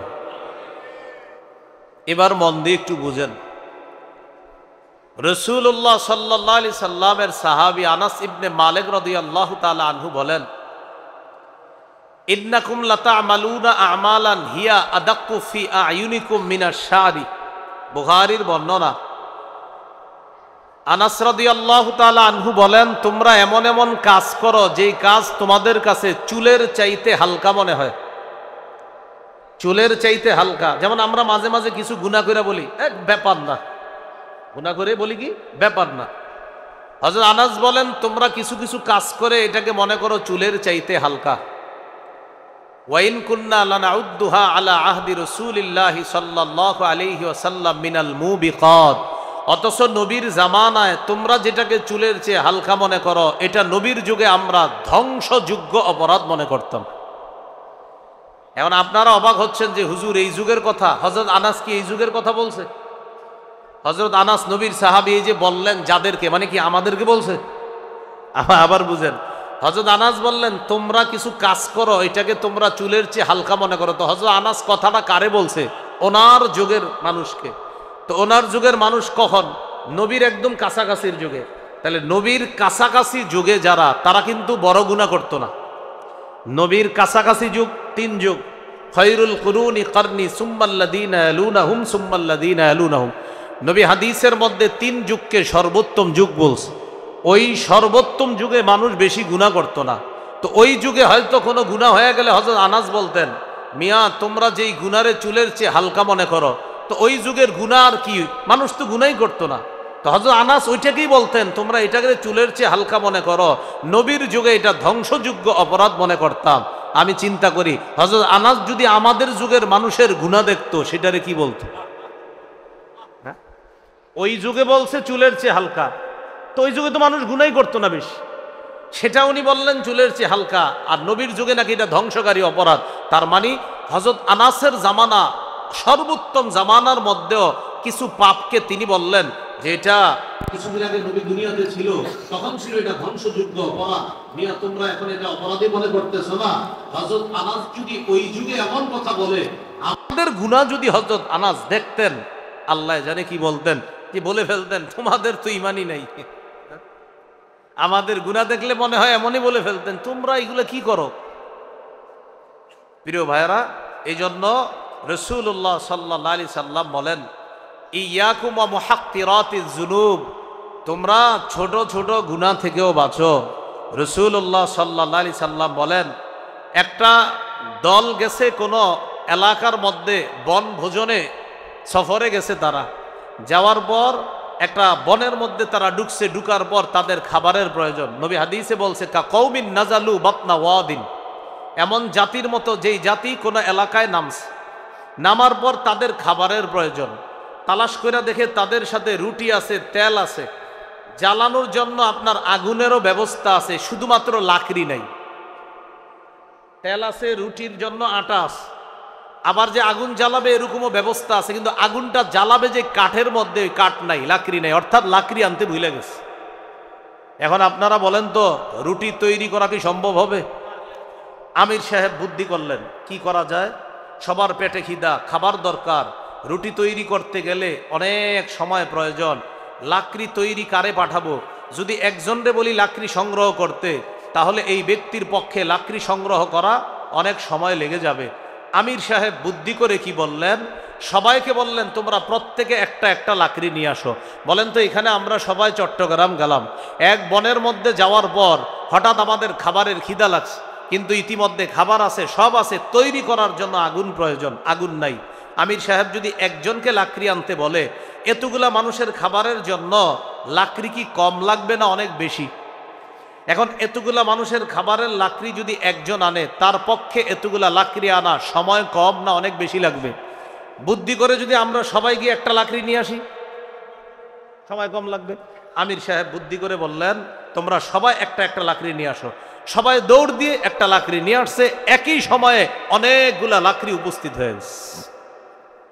নবীজি বলেন, এবার অনেকগুলা লাকড়ি উপস্থিত একসাথে হওয়ার পর আগুন জ্বালাইলো, এই আগুন এখন দাউ দাউ করে জ্বলে, সেখানে রুটি বানানো সহজ। আমার উম্মত একটা একটা গুনাহ করলে একটা একটা একটা একটা একটা একটা, তুমি সকালে করেছো একটা, একটু পরে করেছো আরেকটা, আবার করেছো আরেকটা, তুমি আজ করেছো একটা, কালকে করেছো আরেকটা, কালকে করেছো আরেকটা, পরের দিন আরেকটা। হুজুর আমি একটা করছি, এরপরে কয়েকটা করছি, আবার কয়েকটা। নবী বলেন, তোমার কাছে মনে হচ্ছে এক এক এক, এবার মিলাও তো, মিলাইলে দেখবা অনেকগুলা হয়ে গেছে। অনেকগুলা লাকড়ি যেমন আগুন জ্বালায়া সব তছনছ করে দিতে পারে, অনেকগুলা আলাদা আলাদা গুনাহ একসাথে হয়ে তোমাকে ধ্বংস করে দিবে। এই জন্য রাসূলুল্লাহ সাল্লাল্লাহু আলাইহি সাল্লাম বলেন, ইয়াকুম ওয়া মুহাক্কিরাতিজ যুনুব, ছোট ছোট গুনাহ থেকেও বাঁচো। আয়েশা সিদ্দিকা রাদিয়াল্লাহু তাআলা আনহার বর্ণনা, ইবনে মাজার হাদিস, আম্মাজান আয়েশা সিদ্দিকা রাদিয়াল্লাহু তাআলা আনহা বলেন, নবীজি আমাকে বলেছেন, আয়েশা ছোট্ট ছোট্ট গুনাহের ব্যাপারে একটু সতর্কতা অবলম্বন করবা। ফাইন্না লাহা মিনাল্লাহি তালিবা, এই ছোট্ট গুনাহের ব্যাপারেও আল্লাহর কাছে তোমার জবাবদিহিতা করা লাগতে পারে, কারণ ছোট্ট গুনাহগুলো হইতে হইতে যদি বিশাল স্তূপ হয়ে যায় আল্লাহর কাছে জবাবদিহিতা করা লাগবে। আল্লাহ আমাদেরকে সগীরা কবিরা উভয় গুনাহ থেকে বাঁচার তৌফিক দান করেন। আবার মূল কথায় চলে আসি, শুরু থেকেই বলেছিলাম দুইটা কথা, নগদ পাপগুলা ছেড়ে দাও, নতুন করে পাপের কাছে যেও না। এবার পাপের কিছু প্রকার জানলাম আমরা। পাপ মৌলিকভাবে দুই প্রকার, একটা হলো আল্লাহর আদেশগুলা ছেড়ে দেওয়া পাপ, আল্লাহর নিষেধগুলা করা পাপ। আল্লাহর নিষেধগুলা মৌলিকভাবে আবার চার প্রকার। এক নাম্বার, আল্লাহর গুণ কোনো বান্দা নিজের মধ্যে আইনা দাবি করা, এটা বড় পাপ। যেমন কেউ বলা আল্লাহ যেমন রব, নাউজুবিল্লাহ আমিও রব। অহংকার আল্লাহর চাদর, এটা নিয়ে টানাটানি করা, এটা গুনাহ, এটা নিষেধ। দুই নাম্বার, আর জুনুবুর শয়তানিয়া, শয়তানি গুনাহ। যেমন শয়তানের যোগ্যতা হলো হিংসা করা, কোনো মানুষ হিংসা করলে বোঝা যায় তার মধ্যে শয়তানি একটা যোগ্যতা চলে আসে। তিন নাম্বার, আর জুনুবুস সাবঈয়া, এটা হলো কোনো মানুষের উপর জুলুম নির্যাতন করা, বাড়াবাড়ি করা, এগুলা নিষেধ, করা যাবে না। চার নাম্বার, আর জুনুবুল বাহিমিয়া, পশু সুলভ আচরণ, বিকৃত যৌনাচার, এগুলা করা, এগুলা পাপ। সবগুলা পাপ আবার একসাথে করলে পাপ ছোট বড় হিসাবে দুই প্রকার, একটা হলো কবিরা আর একটা হলো সগীরা। আমরা কবিরা সগীরা সব ধরনের গুনাহ থেকে বাঁচবো, আল্লাহ তৌফিক দান করে। তবে সবগুলা কথার মধ্যে দুইটা কথা আল্লাহর হস্তে মনে রাখবেন, সেটা হলো, বলেন, আল্লাহর আদেশগুলা বলেন ছেড়ে দেওয়া গুনাহ, আল্লাহর নিষেধগুলা করা গুনাহ। এই দুইটা কথা একটু মনে রাখবেন, কিন্তু বাড়িতে গিয়ে স্ত্রীকেও শিখাবেন, শোনো, আল্লাহ যা করতে বলেছেন এটা না করা গুনাহ, আল্লাহ যা ছাড়তে বলেছেন এটা করা গুনাহ।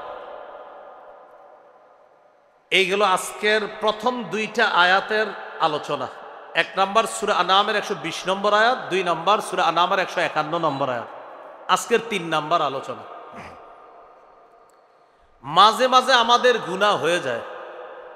এবার আমার সাথে একটু সবাই বলেন, মনে থাকবে, বলেন, গুনাহ হয়ে গেলে সবার কাছে বলে বেড়াবো না,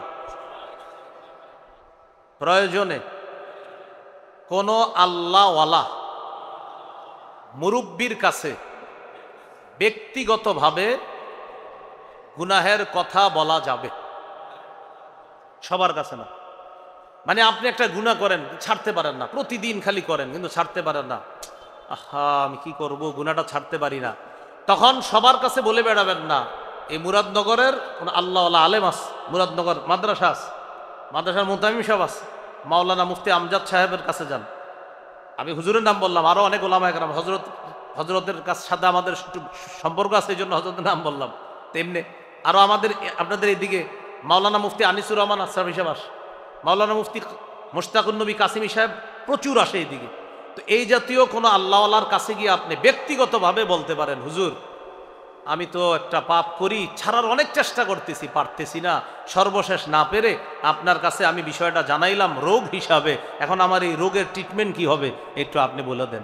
এইভাবে ব্যক্তিগতভাবে বলা যাবে, তো সবার কাছে বলা যাবে না। তাহলে আজকে 3 নাম্বার বিষয় আমরা শিখতেছি, সেটা হলো পাপ আমাদের কম বেশি হয়ে যাবে, কিন্তু সবার কাছে আমরা বলে বেড়াবো না। রাসূলুল্লাহ সাল্লাল্লাহু আলাইহি সাল্লাম বলেন, কুল্লু উম্মতি মুআফান ইল্লাল মুজাহিরিন, আমার উম্মতের সকলকে আল্লাহ মাফ করে দিবে, তাদেরকে মাফ করবে না যারা পাপ প্রকাশ করে বেড়ায়। নবীজি বলেন, আমার উম্মতের কিছু মানুষ রাতের বেলা পাপ করার পর ওর পাপের উপর আল্লাহ পর্দা ফেলে রাখছে। সকাল হলে ওই ব্যক্তি বন্ধুদের কাছে গিয়ে বলে বেড়ায়, আমিলতুল বারিহাতা কাজা ওয়া কাজা, দোস্ত আমি এই পাপ করেছি, এটা বন্ধুদের কাছে বলে বেড়ায়। নবীজি বলেন, আহা, আল্লাহর পর্দা ছিল ওর পাপের উপর, ও বন্ধুদের কাছে কথাটা বইলা ওর পাপের উপর থেকে আল্লাহর পর্দাটা সে সরাইয়া দিল। আল্লাহ কিন্তু আপনার পাপের উপর পর্দা ফেলে রাখছে না, আল্লাহ পাপ কাউরে প্রকাশ করে না, আপনার পাপের কথা আল্লাহ কাউকে বলবে না, আপনি সকালে বলে দিলেন। এটা বুখারীর বর্ণনা। এবার মুসলিমের বর্ণনা শুনেন, কিয়ামতের ময়দানে কোন কোন বান্দাকে আল্লাহ পর্দার আড়ালে ডাকবে। পর্দার আড়ালে ডাকার পর আল্লাহ বলবেন, আতারিফু যামবা কাযা ওয়া কাযা, আচ্ছা তুমি কি এই পাপ স্বীকার করো? ওই বান্দা বলবে, আল্লাহ আমি এই পাপ স্বীকার করি। 3 বার স্বীকৃতি নেওয়ার পর আল্লাহ তাকে বলবে, তোমার যেই পরিমাণ পাপ, যা কিছু ভালো কাজ আছে, আমি আল্লাহ ওই ভালো কাজের কারণে তোমার আমল নামাটা ডান হাতে দিয়ে দিলাম, পর্দার আড়ালেই তোমাকে মাফ করে দিলাম। আর ওই তোমার পাপ আছে ভয়ঙ্কর, যেগুলো স্বীকার করলা, আমি এগুলোর উপরে পর্দা রেখে দিয়েছিলাম, এই জন্য সবার সামনে যেন প্রকাশ না পায়, তাই পর্দার আড়ালে তোমার হিসাবটা নিলাম, আমি আল্লাহ এটা গোপনেই রেখে দিলাম। যাও, তাহলে আমি আপনি প্রকাশ করে দিলাম, আল্লাহ গোপন করে রাখলেন, আপনি প্রকাশ করে দিলেন। তাহলে আজকে 3 নাম্বার গুরুত্বপূর্ণ কথাটি মনে রাখবো, পাপ হয়ে যাওয়াটা স্বাভাবিক মানুষ হিসাবে, কিন্তু হয়ে গেলে সবার কাছে বলে বেড়াবো না, প্রয়োজনে ছাড়তে যদি না পারি কোনো আল্লাহওয়ালা আলেমের কাছে আমি বিষয়টা শেয়ার করব। আমাদের অনেক যুবক ভাইয়েরা ফেসবুকে পাপের কথা শেয়ার করেছেন, স্ট্যাটাস দিয়েছেন, কেটে দেন, রিমুভ করে দেন, বন্ধুদের কাছে শেয়ার করে এই নাটকটি আমি দেখেছি, ডিয়ার ফ্রেন্ডস তোমরাও তোমাদের অভিমত শেয়ার করো। এইভাবে পাপের কথা ফেসবুকে লেখা মানে 1000 কোটি মানুষকে আপনি পাপের সাক্ষী বানানো। আল্লাহ আমাদেরকে হেফাজত করেন। এইগুলো আজকে 3 নাম্বার আলোচনা। 4 নাম্বার, আজকে থেকে যে কোনো পাপকে পাহাড়ের মতো মনে করব। কিসের মতো? এবার আমার সাথে বলেন, মুমিন বান্দা যে কোনো পাপ পাহাড়ের মতো মনে করে, পাপাচার যে কোনো পাপ মাছির মতো মনে করে। এবার আমি এক অংশ আমি বলবো, বাকি অংশ আপনারা বলেন তো, মুমিন পাপকে কিসের মতো মনে করে আর পাপাচার? সহিহ বুখারীর বর্ণনা, আব্দুল্লাহ ইবনে মাসউদ রাদিয়াল্লাহু তাআলা আনহুর বর্ণনা, তিনি বলেন, ইন্নাল আবদাল মুমিনা ইয়ারা যুনুবাহু কাআন্নাহু কাঈদুন তাহতা জাবালিন ইয়াখাফু আইয়াকা আলাইহি। মুমিন বান্দা গুনাহকে মনে করে পাহাড়, এই পাহাড় আমার উপরে, এই পাহাড় পড়লে আমি মারা যাব। মুমিন একটা গুনাহকে মনে করে পাহাড়। ওয়া ইন্নাল ফাজিরা ইয়ারা যুনুবাহু কাদুবাবিন মাররা আলা আনফিহি। পাপাচার গুনাহকে মনে করে মাছি নাকের ডগার সামনে দিয়ে গেছে আর আসছে, কোনো ব্যাপার না। উদাহরণ, এই এলাকার এক ব্যক্তি গত 20 বছর মাশাআল্লাহ তার নামাজ ছুটে নাই। এই ব্যক্তির হঠাৎ একদিন নামাজ কাজা হয়ে গেছে। মসজিদের ইমাম সাহেব দেখে তার মনটা খারাপ, এলাকাবাসীও তাকে মহব্বত করে, কারণ লোকটা সবসময় নামাজি, সবাই মহব্বত করে। এলাকাবাসীও দেখে তার মনটা খারাপ। আসসালামু আলাইকুম কাকা, আপনার মন খারাপ কেন, কিছু হয়েছে? বলে না কাউরে। সর্বশেষ ইমাম সাহেব রাত এশার নামাজের পর রুমে ডাইকা নিয়ে বলে, কি ব্যাপার, আপনার মনটা খারাপ, আমার সাথে একটু বলতে পারেন? চোখের পানি ছেড়ে দিয়ে বলে, হুজুর গত 20 বছর আমার নামাজ ছুটে নাই, নামাজ কাজা হয় নাই, আজকে আমার একত্ব নামাজ কাজা হয়ে যাওয়ার পর এই পর্যন্ত আমার খাবার দাবার কোনো কিছুতে মন বসে না, বাজার সদাই সন্তান পরিবারে আমার মন বসে না, আমার এই 20 বছরে একত্ব নামাজ কাজা হয়ে গেছে, এই বিষয়টা আমি হুজুর মেনে নিতেই পারতেছি না। এটা হলো মুমিনের পরিচয়। একজন পাপাচারের নামাজ কাজা হয়ে গেছে, কেউ ভাই নামাজ পড়লেন না? পড়ি নাই, কালকে পড়বো। কি হয়েছে? কালকে আবার জিজ্ঞাসা করছেন, নামাজ পড়ল না? পড়ি নাই, কালকে পড়বো। কেউ ভাই জোহর বললেন না? পড়ি নাই, আসর পড়বো। আসরের সময় বললেন, আসরও তো বললেন না, মাগরিব পড়বো। মাগরিবের সময় এশা পড়বো। এশার সময় জিজ্ঞাসা করছেন, এ ভাই জান তো কালকে পড়বো, যান। 1 সপ্তাহ নামাজ পড়ে না। হঠাৎ বৃহস্পতিবারে বললেন, ভাই আপনার এই 7 দিন ধরে নামাজের কথা বলতেছি, বললেন না, এ জান তো কালকে জুমার নামাজ পড়বো, যান। কালকে জুমাও পড়ে নাই। তখন জিজ্ঞাসা করে, ভাই আপনি জুমার নামাজটাও বললেন না, আচ্ছা আগামী জুমায় পড়বো। অর্থাৎ তার কাছে নামাজ পড়া ছাড়া সমান। সে নামাজ মানে মাঝে মাঝে বন্ধুরা ধৈর্য টৈরা নিলে হয়তো যায়, কিন্তু নামাজ ছেড়ে দেওয়া, পড়া মানে এটা কোনো ব্যাপার না। ভাই নামাজ পড়ছেন? পড়ছি। কেন পড়ছি? মন চাইছে। পড়েন নাই কেন? মন চাইছি, পড়ি নাই, মানে কোনো ব্যাপার না, মাসি। আর একজন ইমানদারের কাছে একক্ত নামাজ মনে হবে যে এই দুনিয়াও যদি আমার ছুটে যায়, তো একক্ত নামাজ একজন ইমানদারের কাছে মনে হবে এই দুনিয়ার মধ্যে যা আছে এর চাইতে আরো বেশি দামি। এটা আব্দুল্লাহ ইবনে মাসউদ রাদিয়াল্লাহু তাআলা আনহু বলেন, ইমানদার গুনাহকে মনে করে পাহাড়ের মতো, পাপাচার বান্দা গুনাহকে মনে করে মাছির মতো। তাহলে বলেন তো আজকে থেকে যে কোনো গুনাহকে আমরা কিসের মতো মনে করব? আল্লাহ তৌফিক দান করেন। এই গেল আজকের 4 নাম্বার কথা। 5 নাম্বার কথা, আমার এই দুটি আঙ্গুলের দিকে তাকান। আমি আপনাদের সামনে ঘোষণা করলাম কারা কারা আগামী 24 ঘন্টায় 100 রাকাত নফল নামাজ পড়বেন। যদি পড়তে পারেন প্রত্যেককে পুরস্কার হিসাবে একটি মোটর সাইকেল দেওয়া হবে। হয়তো অনেকেই হাত তুলবেন, বেশিরভাগই হাত তুলবেন বা সবাই হাত তুলবেন। যারা মোটর সাইকেল চালাইতে পারেন তারা তো তুলবেনই, যারা পারেন না তারাও কেন, যে পুরস্কারটা পাইয়া বিক্রি করে দিব, হাত তুলবে সবাই। কারণ 24 ঘন্টায় 100 রাকাত নফল, এটা কোনো ব্যাপার না। তো এই ব্যক্তি মনে করেন এই হলো একজন, আরেকজন, এই ব্যক্তি 2 ব্যক্তি, যাই হোক আরেকজন, আরেকটা ঘোষণা করা হলো, ভাই আগামী 24 ঘন্টায় যারা যারা একটা গুনাহ করতে পারবেন না তাদেরকে একটা মোটর সাইকেল দেওয়া হবে। এবার হাত উপরের দিকে ওঠে না, না উঠতে গিয়ে আবার নেমে যায়। কয়েকজনের উঠছে আবার নেমে যাচ্ছে। কেন? যাদের উঠছিল ওদের মনে পড়ে গেছে আমি না সুদ খাই। যার উঠতে গেছিল তার মনে পড়ছে আমি না জমির দালালি কইরা আগামীকালকে একজনের 6 লাখ খামু। হাতটা উঠতে গিয়ে মনে পড়ে গেল, থর আন্দাজি উঠলে হইব, আমি তো দুধ বিক্রি করার সময় মানুষকে খাঁটি বইল যে 1 কেজি পানি দিয়ে, কি জানে মানুষ? হাত উঠতে গিয়ে ওই ব্যক্তি চিন্তা করে আমি যে আপেলটা ওজন করে বিক্রি করি আর যে চুপে চুপে পরিমাপে কমাই, মেশিনের মধ্যেও যে কমানোর নিয়ম আছে, এটা কি আর পাবলিক বুঝে? হাত উঠতে গিয়ে আর ওঠে না। তাহলে বললাম 24 ঘন্টায় 100 রাকাত নফল নামাজ, মাশাআল্লাহ সংখ্যা অনেক। 24 ঘন্টা একটাও গুনাহ করবেন না, হাত উঠে না। এখান থেকে বোঝা গেল এই হলো, মনে করেন 24 ঘন্টায় নফল পড়বে 100, আর এ হলো গুনাহ করবে না। এখান থেকে বোঝা যায় 100 রাকাত নফলের চ্যালেঞ্জ নেওয়া সহজ, গুনাহ ছেড়ে দেওয়া কঠিন। কিন্তু নবীজি সাল্লাল্লাহু আলাইহি সাল্লাম বলেন, যেই ব্যক্তি ফরজ নামাজ পড়ে, ওয়াজিব নামাজ পড়ে, নফল নামাজ পড়ে, আবার কিছু নাফরমানি করে, আরেক ব্যক্তি ফরজ নামাজগুলা পড়ে, ওয়াজিব নামাজ পড়ে, কিন্তু নাফরমানি করে না, নফল নামাজ একটু কম পড়ে। আবার এক ব্যক্তি নফলও পড়ে, ফরজ সুন্নত ওয়াজিব সব পালন করে, আবার কিছু নাফরমানি করে। আরেক ব্যক্তি ওয়াজিব ফরজ সবগুলো আদায় করে, নফল নামাজ পারলে পড়ে, না পারলে পড়ে না, কিন্তু নাফরমানি করে না। নবী বলেন যে নাফরমানি করে না, আমি তাকে সমস্ত মানুষের মাঝে শ্রেষ্ঠ আবেদ, শ্রেষ্ঠ ইবাদত গুজার বান্দা বলে ঘোষণা করলাম। তাহলে বলেন তো, নফল বেশি পড়া শ্রেষ্ঠ আবেদ, না গুনাহ ছাড়া শ্রেষ্ঠ আবেদ, না ছেড়ে দেওয়া শ্রেষ্ঠ আবেদ?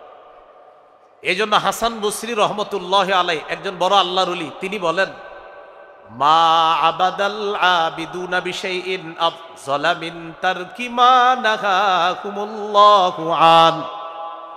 হাসান বসরি বলেন, একজন আল্লাহর ওলির জীবনের শ্রেষ্ঠ ইবাদত নাফরমানি না করা। হাসান বসরি বলেন, যদি শোনো পৃথিবীতে কেউ আল্লাহর ওলি, খোঁজ নিয়ে দেখবা যে গুনাহ করে কিনা। যদি দেখো না গুনাহ করে না, বুঝবা হ্যাঁ হ্যাঁ আসলে আল্লাহর ওলি। কারণ আল্লাহর ওলির জীবনের শ্রেষ্ঠ ইবাদত গুনাহ না করা। আল্লাহর ওলির জীবনের শ্রেষ্ঠ ইবাদত কি? এই জাতীয় কিছু আল্লাহর ওলি আপনি দুনিয়াতে পাবেন, যাদেরকে দেখলে আপনার আল্লাহর কথা মনে পড়বে। যাদেরকে দেখলে আল্লাহর ওলি চিনার উপায়, কিছু আল্লাহর ওলিদেরকে দেখলে আপনার ইজা রুউ যুকির আল্লাহ, তাদেরকে আপনি দেখলে আল্লাহর কথা মনে পড়বে, আখেরাতের স্মরণ হবে, আর গুনাহ ছেড়ে দেওয়ার মানসিকতা তৈরি হবে। এরকম কিছু মানুষ দুনিয়াতে পাবেন। আবার অনেক সুন্দর, দেখতে শুনতে অনেক সুন্দর, কিন্তু বেদাতের মধ্যে লিপ্ত। এর দেখলেই হক্কানি উলামায়ে কেরাম বলে, ধর এদিকে যাবো না। কেন? দেখতে তো সুন্দর, কিন্তু আপনার মন চায় না কেন সেখানে যাই। উনি দেখতেও সুন্দর, মাশাআল্লাহ, আল খাল্লা টেল্লা নিয়ে আছে, ওর সব সুন্দর, কিন্তু এরপরে উলামায়ে কেরাম বর্জন করতেছে। কেন? জানো ঘন জান সুন্দর তো। অন্যদিকে একজন মানুষ কালো, আর উলামায়ে কেরাম লাখ লাখ আলেমরা তার কাছে, কালো মানুষটার কাছে গিয়ে ভিড় জমাইতেছে। কেন? বুঝলেন? একটা মানুষ কালো, লাখ লাখ আলেম তার কাছে যাইতেছে। কেন? কিছু আছে। আবার একজন দেখতে অনেক সুন্দর, মাশাআল্লাহ, ওনারে দেখলে মনে হবে ফেরেশতা, কিন্তু উলামায়ে কেরাম যায় না। এই জন্য বুঝতে হবে যে আল্লাহর ওলি যারা, তাদেরকে দেখলে আল্লাহর কথা স্মরণ হবে, তাদেরকে দেখলে আখেরাতের কথা স্মরণ হবে। এই জন্য দেখবেন এলাকায় অনেক মানুষ দেখতে সুন্দর, নামাজ পড়ে না, এর দেখলে মায়া লাগে না। অনেক মানুষ দেখতে কালো, লোকটা নিয়মিত নামাজ পড়ে, এর দেখলে এক কাপ চা খাওয়াইতে মন চায়। ওই যে আল্লাহ ভালোবাসা তৈরি করে, কালে হোয়া তু কিয়া হোয়া দিল ওয়ালে, কালা কিন্তু দিল আছে ভালো, এই জন্য কালো দেখতে, কিন্তু দেখলে মায়া লাগে। এই মেয়ে আপনি এর তো মায়া করেন কা? হুজুর এমনি ভাল লাগে। ওই কালো মানুষ, কালো হইলেও ভালো লাগে, ও ভালো মানুষ। আল্লাহ আমাদেরকে বুঝার তৌফিক দান করেন। তো যাই হোক, হাসান বসরি রহমতুল্লাহি আলাইহি বলেন, মা আবাদাল আবিদুনা বিশাইইন আফযালা মিন তারকি মা নাহাহুমুল্লাহু আন। আল্লাহর ওলির জীবনের সর্বশ্রেষ্ঠ ইবাদত হলো গুনাহ না করা। আল্লাহর ওলির জীবনের শ্রেষ্ঠ ইবাদত গুনাহ না করা। তাহলে আমাদের 5 নাম্বার আলোচনা চলতেছে, হারাম বর্জন করা শ্রেষ্ঠ আবেদ হওয়ার উপায়। তিরমিজির হাদিস 2305 নম্বর হাদিস। এই হাদিসের বর্ণনাকারী আবু হুরায়রা রাদিয়াল্লাহু তাআলা তিনি বলেন, রাসূলুল্লাহ সাল্লাল্লাহু আলাইহি সাল্লাম একদিন ঘোষণা করলেন, মাইয়া আখুযু আন্নী হাউলাইল কালিমাত ফায়ামালু বিহিন্না আও ইউআল্লিমু মান ইয়ামালু বিহিন্না। রাসূলুল্লাহ সাল্লাল্লাহু আলাইহি সাল্লাম একদিন ঘোষণা করলেন, কে আছো, আমি নবী এখন কিছু কথা বলবো, এই কথাগুলা গ্রহণ করবা, নিজে আমল করবা, যারা আমল করবে তাদেরকে শিখায়া দিবা, এমন কি কেউ আছো? সাহাবী আবু হুরায়রা রাদিয়াল্লাহু তাআলা আনহু বললেন, হুজুর আমি আছি, আমি আপনার কথাগুলা গ্রহণ করব, নিজে আমল করব, যারা আমল করবে তাদেরকে আমি শিখিয়ে দিব। কোন সাহাবী বলছে? বলেন কোন সাহাবী? আবু হুরায়রা। নবীজির একজন আজীব ছাত্র, ক্লাসে যদি কোনো ছাত্র নাও থাকে, একজন থাকবে, তার নাম আবু হুরায়রা রাদিয়াল্লাহু তাআলা। ওই জামানায় সাহাবায়ে কেরাম আবু হুরায়রা রাদিয়াল্লাহু তাআলা আনহুকে জিজ্ঞাসা করছে, আবু হুরায়রা, আচ্ছা তুমি এত হাদিস কিভাবে বলো, একটু বলো তো। ওই জামানায় সহিহ মুসলিমের বর্ণনা, আবু হুরায়রা রাদিয়াল্লাহু তাআলা আনহু বলেন, আলা মিল ইবাতনি, আমি পেটে ভাতে নবীর দরবারে পড়ে থাকতাম, নবী খাবার পাইলে আমি খাইতাম, নবী না খাইলে আমি খাইতাম না, ক্লাস মিস করতাম না, আমি পেটে ভাতে নবীর দরবারে পড়ে থাকতাম। এই জন্য নবীজির ক্লাসে আবু হুরায়রা রাদিয়াল্লাহু তাআলা মাত্র 3 বছরের ছাত্র ছিলেন, তো আল্লাহ তাআলা তার মাধ্যমে সবচাইতে বেশি হাদিসের খেদমত নিয়েছেন। 5000-এর বেশি হাদিস আল্লাহ তাআলা এই সাহাবী আবু হুরায়রার মুখ থেকে বের করেছেন। সুবহানাল্লাহ। ছাত্র ছিলেন কয় বছর? মাত্র 3 বছর, অথচ ওনার চেয়ে আরো অনেক বছরের বেশি বেশি ছাত্র আছে, তো আল্লাহ তাআলা কবুল করছে। তো এই আবু হুরায়রা রাদিয়াল্লাহু তাআলা আনহু বলেন, হুজুর আমি আছি, আমি আপনার কথা শুনবো, গ্রহণ করব, নিজে আমল করব, অন্যদেরকে শিখিয়ে দিব। আবু হুরায়রা রাদিয়াল্লাহু তাআলা আনহু সম্পর্কে ছাত্র যারা আছেন একটু মন দিয়ে একটা কথা শোনেন, তার কিন্তু শুরুর দিকে মেধা এত প্রখর ছিল না। কোন সাহাবী? মেধা প্রখর ছিল না। মসজিদে একদিন বসা, মসজিদে বলতে ওই যেখানে ছাত্র যারা হজ উমরায় গেছেন দেখবেন মসজিদে নববীর এক পাশে পিতলের কালারের একটা শিকল দিয়ে একটা রাউন্ড দেওয়া আছে, এটাকে বলা হয় মাদ্রাসাতুস সুফা বা আসহাবুস সুফা। এই মাদ্রাসায় রাসূল সাল্লাল্লাহু আলাইহি সাল্লাম ক্লাস করাইতেন, আর সাহাবীরা এখানে বসেই ক্লাস করতেন। এখন আবু হুরায়রা রাদিয়াল্লাহু তাআলা আনহু মসজিদে বসা, নবীজি সাল্লাল্লাহু আলাইহি সাল্লাম কামরা থেকে বের হয়েছে, মনটা খারাপ।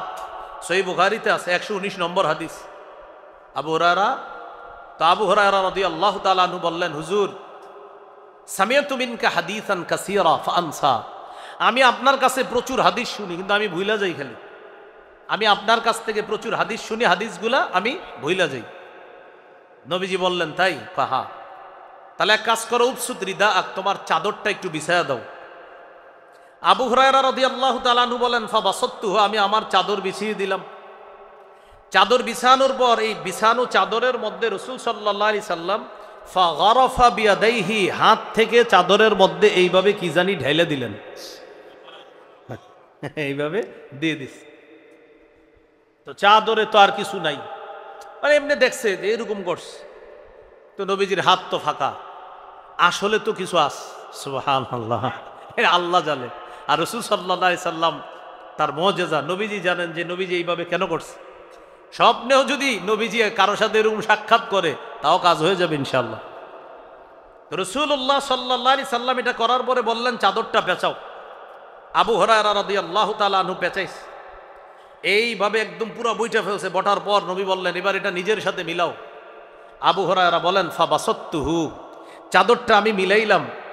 কোথায়? ইলা সদরি, ইলা সদরি, এই অংশটা বুখারীতে আপনারা পাবেন না, বাসত্তুহু পাবেন। ইলা সদরিটা বুখারী যারা পড়েন বা পড়ান, বাইনা সত্রাইন 2 লাইনের মাঝে ছোট্ট করে লেখা আছে ইলা সদরি। এটা কিন্তু মূল ইয়াতে নাই, আপনার এবারতে পাবেন না। মূল এবারত মূল কিতাবে পাবেন, ওই মোবাইলের যে অ্যাপস আছে ওইটাতে আবার পাবেন না। কিন্তু মূল কিতাবের 2 লাইনের মাঝে ছোট্ট করে লেখা ইলা সদরি। আমি চাদরটা আমার বুকের সাথে মিলাইলাম। আবু হুরায়রা বলেন, এই চাদর বুকের সাথে মিলানোর পর ফামা নাসিতু শাইআন বাদা, আমি জীবনে যা শুনি আর কখনো ভুলি না। ছাত্র ভাই যারা আছি, ওস্তাদদের কাছে দোয়া নেওয়া জরুরি, দোয়া নেওয়া জরুরি। সাবেক ছাত্ররা সুন্দর আয়োজন করছে। আমি মনে করি এই আয়োজনের মূল উদ্দেশ্য তারা উস্তাদদের কাছে দোয়া নিবে, এই জন্য এখানে উপস্থিত হয়েছে, তাদের ভবিষ্যৎ জীবনটা যেন সুন্দর হয়। ছাত্র যারা আজকে এখানে উপস্থিত হয়েছে, সাবেক ছাত্ররা, এই ছাত্রদের জীবনে চলার পথে শ্রেষ্ঠ একটা কঠিন শক্তি হবে তাদের চলার পথে ওস্তাদদের দোয়া। ওস্তাদদের দোয়া, এটা মনে রাখবো, ওস্তাদদের দোয়া। এই জন্য ছাত্র ভাই যারা এখানে আসছি, আমরা একটা কথা মনে রাখবো, আপনাদের একটা বুদ্ধি দিই, ওস্তাদদের দোয়া পাওয়ার একটা সহজ উপায় আছে। সেটা কি? বেশি বেশি ওস্তাদের জন্য দোয়া করবেন, আল্লাহ ওস্তাদের রুহানি দোয়া আপনার কাছে পৌঁছায় দিবে। আপনি দোয়া করবেন ওস্তাদের জন্য, ওস্তাদেরটা আল্লাহ আপনার কাছে পৌঁছায় দিবে। কারণ এক হাদিসে আসছে, আমি যখন বলবো আল্লাহ তাকে মাফ করেন, আমার মাথার কাছে একটা ফেরেশতা বৈশা বলে আল্লাহ আপনি তাকে মাফ করেন। তাকান সবাই দিয়ে তাকান। আমি যদি বলি আল্লাহ আমার এই বাইটারে আপনি মাফ করেন, ফেরেশতা বলে আল্লাহ আপনি এরে মাফ করেন। মুসলিমের বর্ণনা, তিরমিজিরও বর্ণনা, কোন ব্যক্তি যখন বলে আল্লাহ আমার ভাইকে আপনি মাফ করেন, আমার ভাইটা সৌদি আছে, আল্লাহ তার হায়াতে বরকত দেন, ফেরেশতা বলে আল্লাহ আপনি এই ব্যক্তির হায়াতে বরকত দেন। আল্লাহ আমার ভাইটা ব্যবসা করতেছে, তার ব্যবসা বরকত দেন, ফেরেশতা বলে আল্লাহ আপনি এই বেটার জীবনে বরকত দিয়ে দেন। এখন আল্লাহ আমার উস্তাদের পরিবারে আপনি বরকত দিয়ে দেন, আল্লাহ আমার উস্তাদের পরিবারটাকে আপনি সুখে রাখেন, আল্লাহ আমার উস্তাদের যারা বেঁচে নাই, আমার উস্তাদদের মধ্যে তাদের কবরটা জান্নাতের বাগান বানায় দিবেন। ফেরেশতারা বলবে আল্লাহ আপনি তার জীবনটা বরকতময় বানায় দেন, তার পরিবারের যারা বেঁচে নাই তাদের কবরটা আপনি জান্নাতের বাগান বানায় দেন। এই জন্য উস্তাদের জন্য যত দোয়া করবেন আপনার জীবন তত তারাক্কি হবে। তাহলে আজকে থেকে মনে রাখবেন, জিন্দিগির কোনো দোয়ায় 2টা দোয়া যেন না ছুটে, আমার মা বাবা, আমার উস্তাদ। আমার মা বাবার জন্য আমি দোয়া করা কখনো ভুলে যাব না, আর আমার উস্তাদদের জন্য দোয়া করা ভুলে যাব না। অন্তত এতটুকু যদি শর্টে দোয়া করেন, আল্লাহ আমার উস্তাদদের যারা বেঁচে আছে তাদেরকে হায়াতে তৈয়বা দান করেন, আল্লাহ যারা বেঁচে নাই তাদের কবরগুলা জান্নাতের বাগান বানায় দেন। সহজে এতটুকু বলে দিলেন। তো আবু হুরায়রা রাদিয়াল্লাহু তাআলা নবীজির খাস দোয়া পেয়ে গেছে, এজন্য আল্লাহ কবুল করে ফেলছেন। তাই উস্তাদদের দোয়া নেওয়ার চেষ্টা করা। মূল আলোচনায় চলে আসি। বলেন মূল আলোচনা কোনটা? 5 নাম্বার, হারাম থেকে বাঁচলেই আল্লাহর শ্রেষ্ঠ আবেদ হওয়া যাবে, গুনাহ থেকে বাঁচলে। এটা বলতেছিলাম। এটা বলতে গিয়ে আপনাদেরকে তিরমিজির 2305 নম্বর হাদিস শোনাচ্ছি। নবী বললেন, কে আছো? আমি এখন কিছু কথা বলবো, কথাগুলা গ্রহণ করবা, নিজে আমল করবা, অন্যদেরকে শিখাইয়া দিবা। এক সাহাবী বলছে, হুজুর আমি আছি। ওলামা হযরত ছাড়া অন্যরা বলেন তো ওই সাহাবীর নাম কি? মাশাআল্লাহ, ওনারে কেন্দ্র করে বললাম কথাগুলা।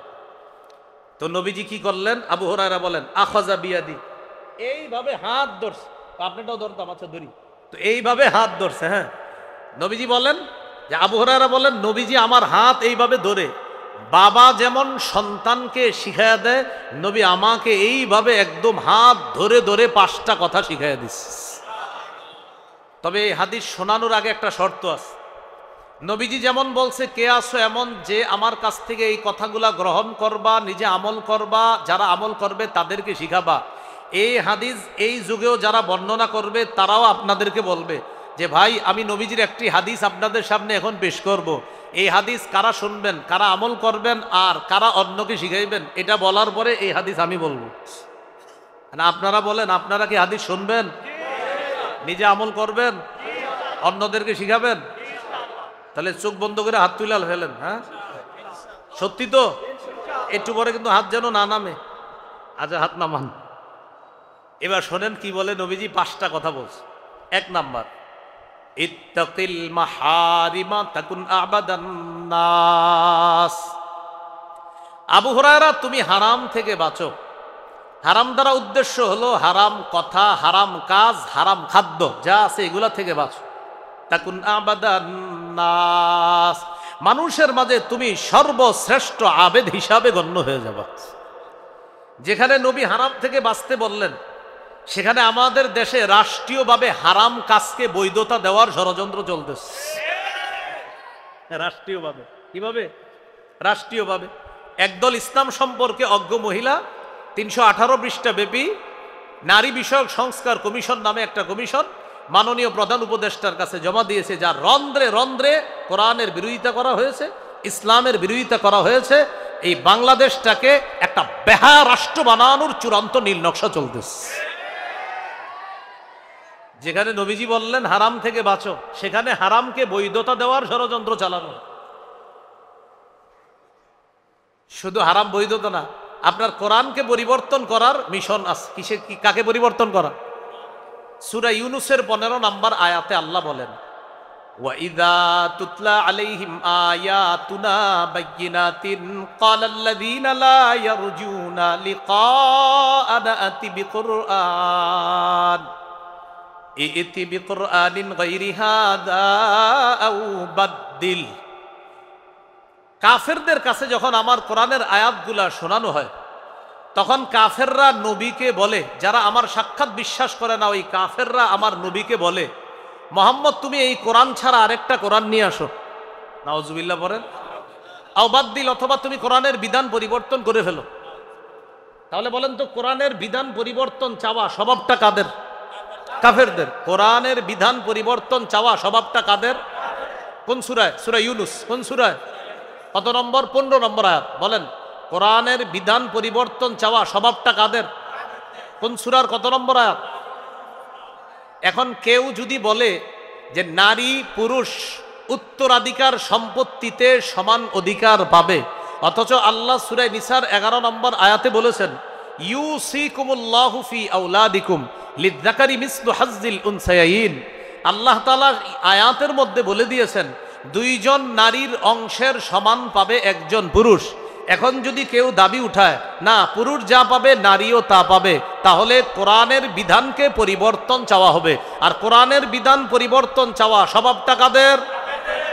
কাফেরদের কোন আইন মুসলমানদের উপর যদি চাপিয়ে দেওয়া হয়, এই সমস্যাটা শুধু মুসলমানদের যারা আলেম তাদের। তাদের সবাই বলেন, সবার। তো ডাকলে যান না কা? কোরআনের বিধান পরিবর্তন সমস্যাটা হুজুরদের। তো সবাই যান না কা?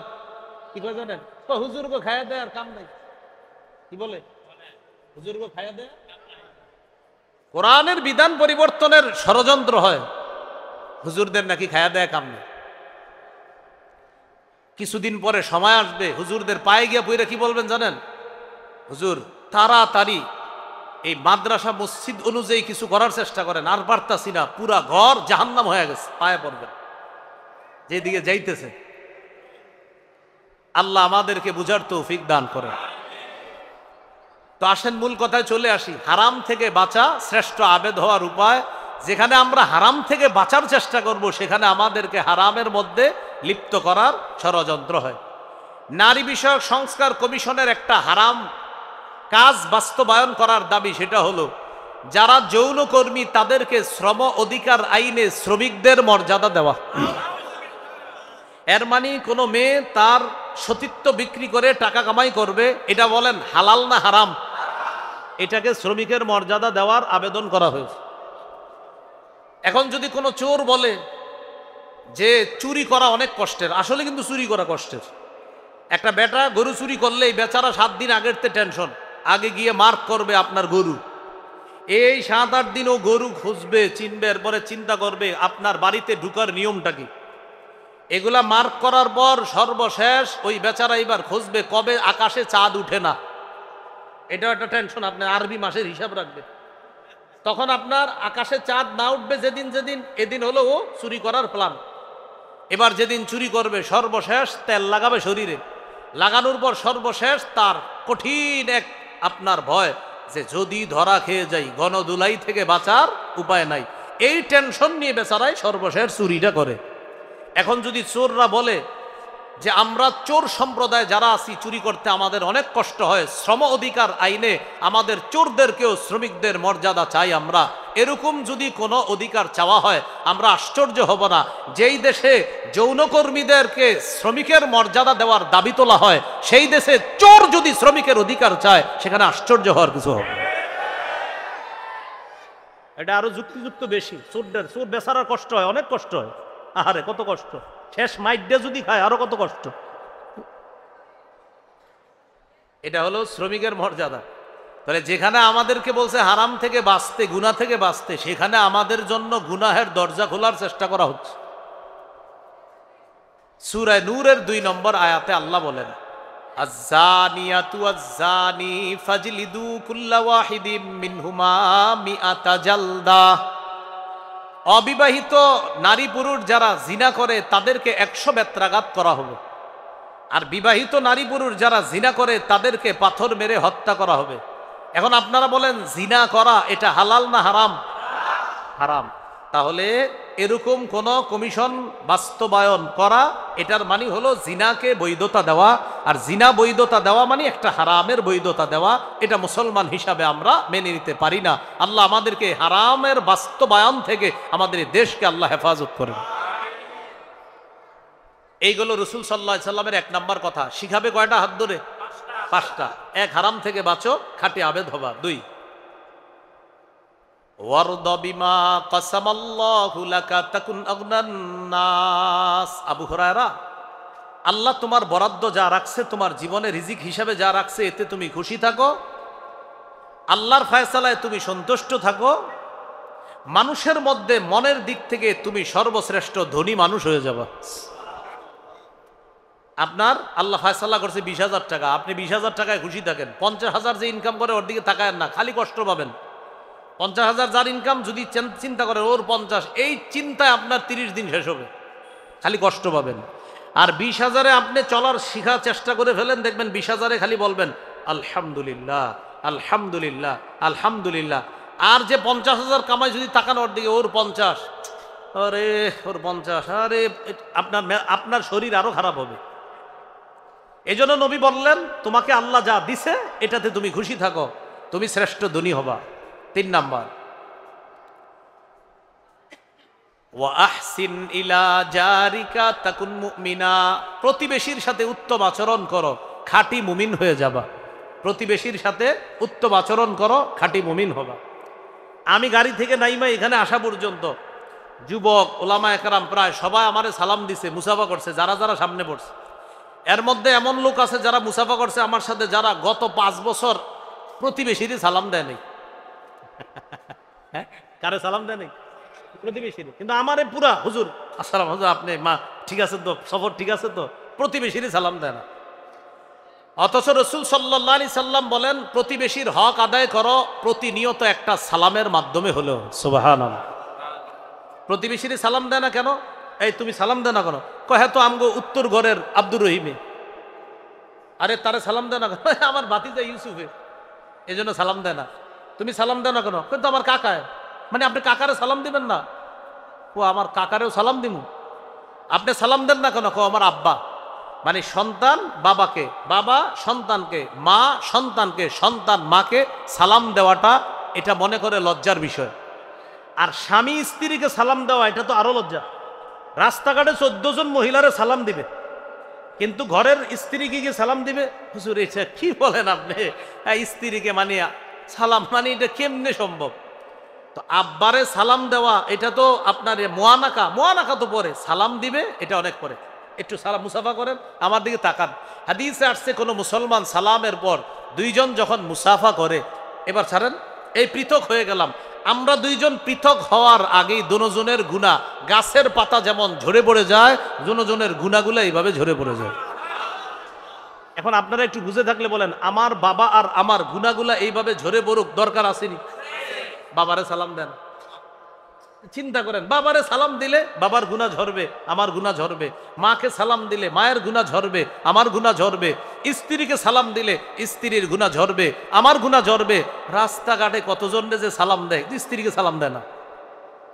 প্রিয় ভাইয়ারা, ঘরে সালাম দিবেন। আল্লাহ আমাদেরকে বুঝার তৌফিক দান করেন। তাহলে 3 নাম্বার, ওয়া আহসিন ইলা জারিক, প্রতিবেশীর হক আদায় করো, তাকুন মুমিনা, খাঁটি মুমিন হবা। 4 নাম্বার, ওয়া আহিব্বালিন নাস মা তুহিব্বু লিনাফসিকা তাকুন মুসলিমা, তুমি নিজের জন্য যা পছন্দ করো মানুষের জন্য তা পছন্দ করবা, খাঁটি মুসলমান হয়ে যাবা। রাস্তা দিয়ে হাঁটতেছেন, আপনার পায়ের মধ্যে একটা কলার সিলকা লাগছে, একটা ইটের টুকরা লাগছে, এটা সরাইয়া দিবেন, কলার সিলকাটা সরাইয়া দিবেন, এই নিয়তে আমার কোনো মুসলমান ভাই বোন এই কলার মধ্যে পড়ে অ্যাক্সিডেন্ট হতে পারে, এই নিয়তে সরাইয়া দিবেন। বুখারীর বর্ণনা, আপনার আগের সবগুলা গুনাহ আল্লাহ মাফ করে দিবেন। তাহলে 4 নাম্বার, আজকে থেকে আমরা আমাদের যা অপছন্দ সেটা অন্যের জন্য অপছন্দ করা, আমাদের যা পছন্দ অন্যের জন্য সেটা পছন্দ করা। 5 নাম্বার, ওয়ালা তুকসিরিদ দিহকা ফাইন্না কাসরাতাদ দিহকি তুমিতুল কলবা, আবু হুরায়রা, বেশি হাসবা না, বেশি হাসি অন্তরকে মৃত বানিয়ে দেয়, বেশি হাসি অন্তরকে মৃত বানিয়ে দেয়। এখন আসেন এই 5টার মধ্যে আমাদের প্রথম কথাটা, আবু হুরায়রা, হারাম থেকে বাঁচো, আল্লাহর শ্রেষ্ঠ আবেদ হয়ে যাবা। তাহলে হারাম থেকে বেঁচে থাকা আল্লাহর শ্রেষ্ঠ আবেদ হওয়ার উপায়, হারাম থেকে বেঁচে থাকা আল্লাহর শ্রেষ্ঠ আবেদ হওয়ার উপায়। বাস এই 5টা কথা আজকে আমরা মনে রাখবো, খুব মন দিয়ে শোনেন। 1 নাম্বার কথা ছিল নগদ পাপগুলা ছেড়ে দাও। 2 নাম্বার কথা ছিল নতুন করে পাপের কাছে যেও না। এই 2 কথায় আমরা কিছু আলোচনা করেছিলাম যে মৌলিকভাবে পাপ 2 প্রকার, একটা হলো আল্লাহর আদেশগুলা ছেড়ে দাও, মাশাআল্লাহ, একটা হলো আল্লাহর আদেশগুলা, বলেন পাপ, আল্লাহর আদেশগুলা ছেড়ে দেওয়া পাপ। 2 নাম্বার, আল্লাহর নিষেধ বিষয়গুলা করা পাপ। আল্লাহর নিষেধ বিষয়গুলা, এই পাপ আবার কয় প্রকার? 4 প্রকার। একটা হলো যা আল্লাহর গুণ, এগুলা মানুষ নিজের মধ্যে দাবি করা, এটা পাপ। 2 নাম্বার, আয-যুনুবুশ শায়তানিয়া, হিংসা করা শয়তানের কাজ, এটা মানুষ করা পাপ। 3 নাম্বার, আয-যুনুবুস সাবউইয়া, সেটা হলো বাড়াবাড়ি করা, সীমা লঙ্ঘন করা। 4 নাম্বার, আয-যুনুবুল বাহিমিয়া, সেটা হলো চতুষ্পদ জন্তু, হাইওয়ান, জানোয়ার সুলভ কোনো পাপ করা। সবগুলা পাপ একসাথে করে ছোট আর বড় হিসাবে পাপ কয় প্রকার? 2 প্রকার, একটা কবিরা আর একটা সগীরা। এ হলো আমাদের প্রথম 2 আলোচনার আলোচনা, নগদ গুনাহ ছেড়ে দেওয়া, নতুন করে গুনার কাছে না যাওয়া। 3 নাম্বার, আমাদের মানুষ হিসাবে গুনাহ হতে পারে, হওয়ার পরে সকালবেলা সবাইরে বলবো, তাহলে সবাইকে বলে যাওয়া যাবে না। হ্যাঁ, যদি গুনাহটা ছাড়তে না পারি ব্যক্তিগতভাবে কোনো আল্লাহওয়ালার কাছে বলতে পারে। 4 নাম্বার, মুমিন গুনাহকে মনে করবে, মুমিন গুনাহকে মনে করবে পারে না, পাপাচার গুনাহকে মনে করবে আছে না। 5 নাম্বার, আল্লাহর শ্রেষ্ঠ আবেদ হওয়ার উপায় গুনাহ ছেড়ে দেওয়া, হারাম কাজ ছেড়ে দেওয়া। আল্লাহ আমাদের সকলকে পাপ মুক্ত জীবন যাপন যেন আমরা করতে পারি। প্রকাশ্য গুনাহ, গোপন গুনাহ যেগুলো আছে নগদ ছেড়ে দিব, নতুন করে প্রকাশ্য গুনাহ, গোপন গুনাহ যেন আমরা না করি। আল্লাহ হেফাজত করেন। আমরা দোয়া করব কোনো ধরনের শরিয়া বিরোধী আইন যেন আমাদের দেশে বাস্তবায়ন না হয়, ঠিক আছে না ইনশাআল্লাহ? আচ্ছা, একটা ঘোষণা আমার মনে ছিল না, ঘোষণাটা দিয়ে দিচ্ছি। সেটা হলো আজকের যে পাপের আলোচনাগুলা, আমার একটা সংকলন আছে মিম্বরের আমানত, আপনাদের এখানে আরেকবার আসছিলাম, সময়ের অভাবে আপনারা অনেকে নিতে পারেননি। মুজফফর উলুমেও আসছিলাম, ওই দিনও আপনাদের অনেকের চাহিদা ছিল, নিতে পারেননি। 10 খণ্ডের কিতাব মিম্বরের আমানত, 10 খণ্ডের। আজকের যে পাপের আলোচনাগুলা, কিছু আলোচনা পাবেন 3 নাম্বার খণ্ডে আজকের, আর কিছু আলোচনা পাবেন 9 নাম্বার খণ্ডে এবং 10 নাম্বার খণ্ডে। বাকি আমি বলে দিচ্ছি কোন খণ্ডে কোন আলোচনা। প্রথম খণ্ডের আলোচনা হলো সন্তানের 64টি অধিকার। দ্বিতীয় খণ্ডের আলোচনা শিরিক, বেদাত, কুফর, তাওহীদ। তৃতীয় খণ্ডের আলোচনা হালাল, হারাম। এই হালাল আর হারামের আলোচনায় লম্বা আলোচনা পাবেন যে অনেকগুলা হারাম যেগুলো আমরা অহরহর করে থাকি। 4 নাম্বার খণ্ডে স্বামীর 24টি অধিকার, স্ত্রীর 19টি অধিকার। 5 নাম্বার খণ্ডে লা ইলাহা ইল্লাল্লাহ